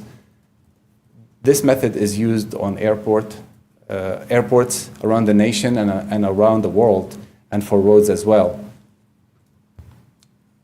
And also, the new system will enable us to integrate with the CityWorks software and asset management systems, versus our old system was just paper copies. We could have used it, but this one is more meaningful, more consistent with the current standards. Again, I've talked a little bit about the equipment on this vehicle. You can see on the top left picture, this is the command center. This is in the middle of the vehicle. And again, there's the sensors on the far right, top right, on the rear wheel that measures any bumps in the road, cuts in the road, inconsistencies. All that data is gathered into a one command system that collects it and gives it a rating. Now, that was just the collection of data. The collection of data will have to go through post-processing and quality control, and that's where we are today. IMS task progress. So they rode all our roads. They're telling us we have 620 center lane miles, which is not consistent with what we know. But again, we're going through review and evaluation of the data they give us. In March, we gave them a notice to proceed. In July, field work was completed at the end of July. In November, we received the first draft report with memorandum to us. I believe the memorandum, we received it in September, and then we got a report in November. And currently, we are working with quality control and assurance. All their tasks, including training to staff, utilizing IMS software and not CityWorks, MicroPaver, is anticipated to be complete in April and prior to us starting the new program. So we have that gap between measuring our roads and what maintenance need to happen and the time we award the contract. During that time, we're looking forward to get some more training on this new software. the draft report or memorandum we received in September had very interesting data in it. And again, please, this is a draft, but we wanted to share this with you. We'll start with the metrics. The first thing that they told us, the health of your network is at 65, which is very good. The second part is the percentage of the excellent roads is 24%, which is great because we just put a lot of investment into the TS Plus program. The backlog of poor roads is 18%, and that's, I put the high in red so we can focus on that. Is that roads or road segments or miles? These are miles. So we have to just think about where and how we got here. They're saying the nation target is at 12 to 15%. Well, if we are in good shape in terms of average, why do we have 18% of backlog? And that goes back to the funding level in years 2010, 11, 12, 13, all the way to 16. Those funding levels, that's what we are seeing. So what we did in the last 3 years and what we will be doing the next 2 years, 10 years from now, people will be thanking us for that. So thank you all. And thanks to the community who supported the program. Hopefully with a software like IMS, we can look into the future with more confidence in terms of funding levels, what can we expect it to do, and hopefully we can reduce our expenditures by targeting roads when they're still in good shape, fair shape, not until they fail. The second part of the report was life cycle estimates method. In their method, they had 3 different methods to calculate annual cost. The first annual cost of $6 million was based on network value. So they look at the network value and they estimate, they give you a number based on the network value. Our network value, meaning what is it worth? Not what does it cost to maintain, is what is it worth? And it's about $500 million, the number they gave us. And it takes about $6 million a year to maintain. It's a very rough number. Average condition by pavement type, this one goes up to 12. And it goes up to 12 because we do have a lot of collectors, arterials versus local roads. And those need maintenance. And also they look at the age of the road, and that's why these numbers are high, because we have curb and gutter that is too old, and that's what they're looking at as well, not just pavement.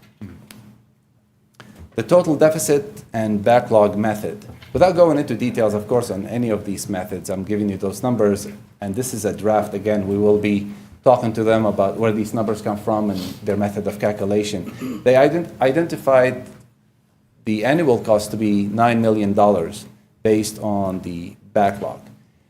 In the agenda item that's coming up to you in this cycle, February, March, we mentioned that it will take $8 million as a level of funding to continue with our program into the future, tackling our roads based on 10, 15, and 20-year cycle of paving for our roads. That is very close to what we guesstimate with our old method. Nevertheless, this will give us options. We will be able to, using Easy Street analysis and micropaver, we can determine the future funding for a specific PCI, a desired PCI for the community. Do we want to be at 65? Do we want to be at 60? What level of service are we expecting? The other thing we can look at is future PCI based on funding levels. So if we reduce our funding for a year or two, what would that do in the future 5 years? What is PCI? Pavement Condition Index.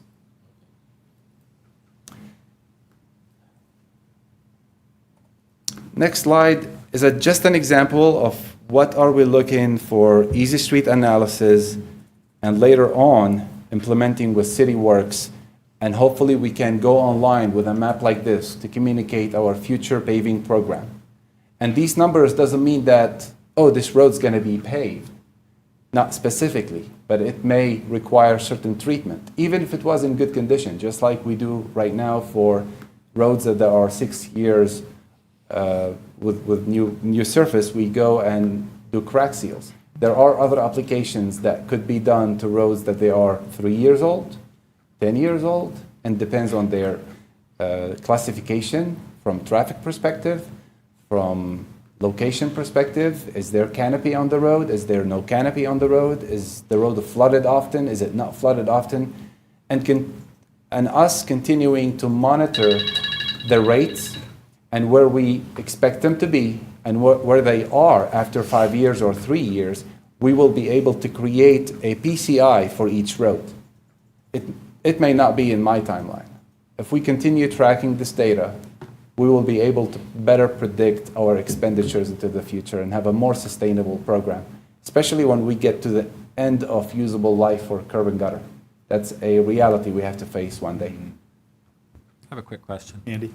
So that's obviously Cedar Shoals Drive. Yes, sir. And the different colors indicate different conditions along it. I imagine when it was resurfaced in about 2008, if I remember correctly, they did it from one end to the other. So can you use this technique also to try and figure out why some parts of the road seem to be holding up better than others? We definitely can. And this will identify certain problematic areas for us. It could be a site visit to verify what's going on. With this road, looking at it, most of it is between 41, 50. It's deteriorating at similar, and again, similar rate. If I saw 71 to 85 and 26 to 40, I would be concerned. I would know there's something going on. I would expect a lot more variation to be today if we drive Lumpkin, I'm sorry, not Lumpkin, but Baxter, from Lumpkin all the way down to Alps. And we've paved it in different times, and I believe the section between Millage and is it Rock Springs? We patched it twice, and the pavement is 4 years old. We know the road is not doing well. It didn't have the proper sub-base. And we're working with other vendors who has technology that can look under the ground with the GPR, ground penetrating radars, and we can add that data to this data to come back with a meaningful program that tackle spot areas, problematic areas, and without doing a full depth reconstruction on an entire road or testing the road by coring it, we can just run the GPR and associate that data to this and overlap it to help us figure out the program. Again, Easy Street Analysis or any other vendor who would give us PCI would work for us. So we don't have to stay with Easy Street Analysis method, but we need to continue with the nationally recognized rating system and continue with using software. So whenever we need to migrate that data to any other new software, as we move into the future, these things can change. When might we see the complete heat map and list of the repaving schedule, recommended schedule? I'm hoping for the public to be able to see this is something I don't anticipate happening within 6 months. But for you, this might be something that we can share, the final product of IMS investigation. So a map like this with all the heat maps, with the shown with a heat map, with all the ratings and the legend you see. This is what we got from them. This was the draft. We're seeing the list next month. You're seeing the list for calendar 2020 PMP list, yes. When did you say we could see the heat map? The earliest, I would say, August. August? Yes. Okay. Just Well, looking at workload, and the consultant also are working in Atlanta. Instead of rushing them to deliver something and tell us this is the right thing, we're not in a rush because calendar 2020 program is already taken from the deficit list. There's no rush. We want the data to be accurate. When we did a little bit of testing or verifying the data, we found some inconsistencies. So we went back to them and said, you need to work on this better and give us better results. Any other questions? All right. Oh, yes, Commissioner Neesmith. This is nice. I like this process because it's scientific. I do wonder about some procedures, though. So say we see the list next month, and the street I know needed to be paved 2 years ago is not on it. What happens then? I mean, it could be that this service didn't even see that street, because I think that's what's happened in the last few years, is that street just didn't get looked at. So what do we do when we say, hey, about this street? What happens? I think this one is beyond my authority. This has to go through the manager, I believe, or the director. Historically, we've looked at streets, and if they rated above 23 or 23, and we are in the area, we pave them. The street specifically you're talking about, I don't believe we're paving around it, since we paved in that area the year before. Yeah, this but past not year that and the street. year before. It wasn't Yes, even sir. rated. It was rated 14, I believe. It was in good shape. Better shape than others. And again, that's why we're using IMS, so we can. Yeah, but if IMS missed it this time, what do we do? Maybe Manager I'll make Williams sure it's can- not missed on IMS, sir. Over the course of my relatively brief tenure in Public Works, I have seen many streets be nominated for additional attention and paving, some from neighbors who might see a street adjacent to them being paved that there's not, and from other sources. It's a bit of a conundrum how to work those in when there are quantitative criteria that prioritize it. We love getting out of the office any day, rainy or not, and we'd be pleased to meet anyone on site on any street. I can't remember if you were on the street visit we did on this particular street. It's Deerfield Run. I was Where not, they paved Deerfield, but this is a side street, and the traffic guys or the street guys came out and looked at it and go, oh, we didn't know about this street. It obviously needs paved. It's 2 years ago. Well, we can go out there and we can take a look at it with you, but, you know, hopefully we'll get to a point where all the streets are I know, I'm reviewed just and- anticipating a particular problem that I really need to get solved. And thank you for that. I think we got to the last two slides. Budget. But wait, there's more. You funny guy.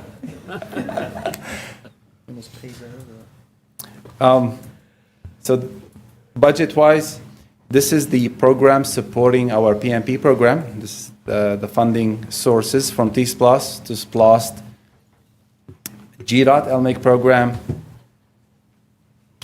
and that you can see the designated funds there and the currently encumbered in calendar 19. We should have about $6.14 million for this year's program, and we're hopeful to get 94 roads paved in addition to the other preventative maintenance that we have listed. The 10 million is the money that's available? Money available is 6.14. 10 million is the fund, and this combines 2 years because we went from a fiscal year program to a calendar year. So we're taking with us some money from the existing year, and we're looking forward into the new fiscal year to get some of that money. I'm sorry, I'm confused, because it says the project budget's 6 million, but it says the total funds available is 11. So you start with the 10 and then you subtract out the bottom things to get to the final number. So there's some current encumbrances of 1.2, staff salaries, material testing, future PMP programs fund, and all of that's subtracted from the 10.9 to get to 6.1. 30. I'm sorry, I must. So you're saying the 11 million was the grand total that we had to start with, and then we've spent current encumbrances, staff salaries, all those things, leaving us now with 6.1 to work for on this project. I see, okay, thank you.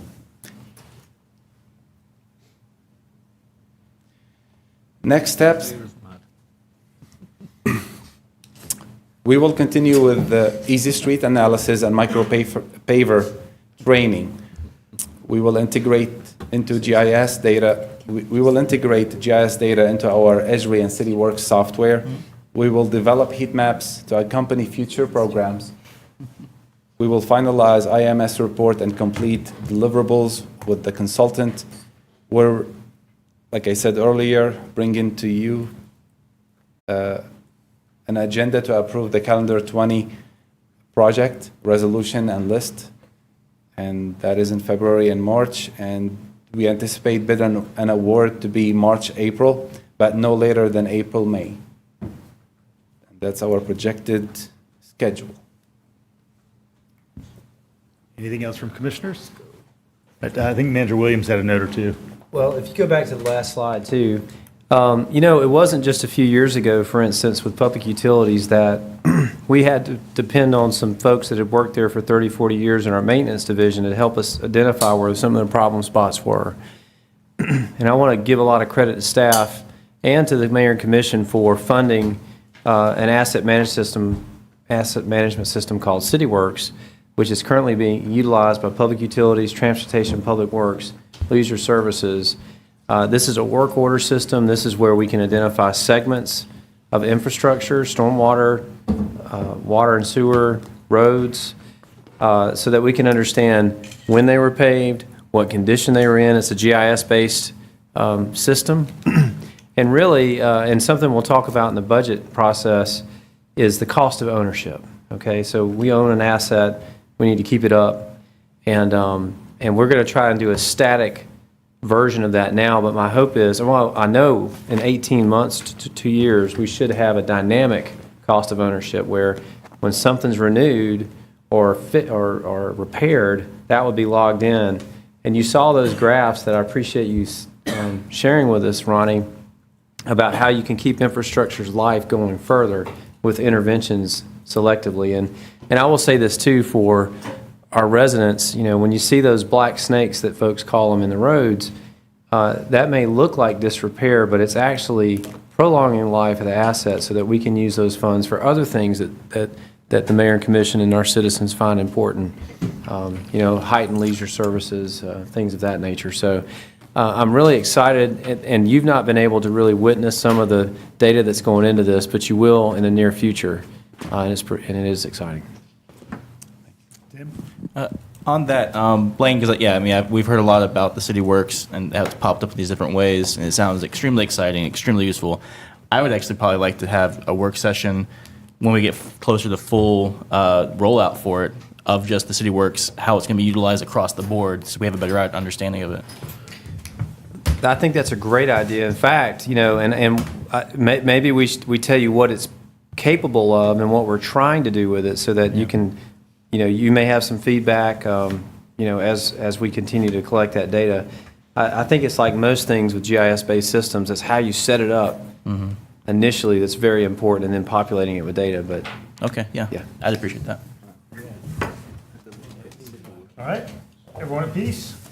At peace. All right, everybody enjoy the night. Thank you. Have a good night.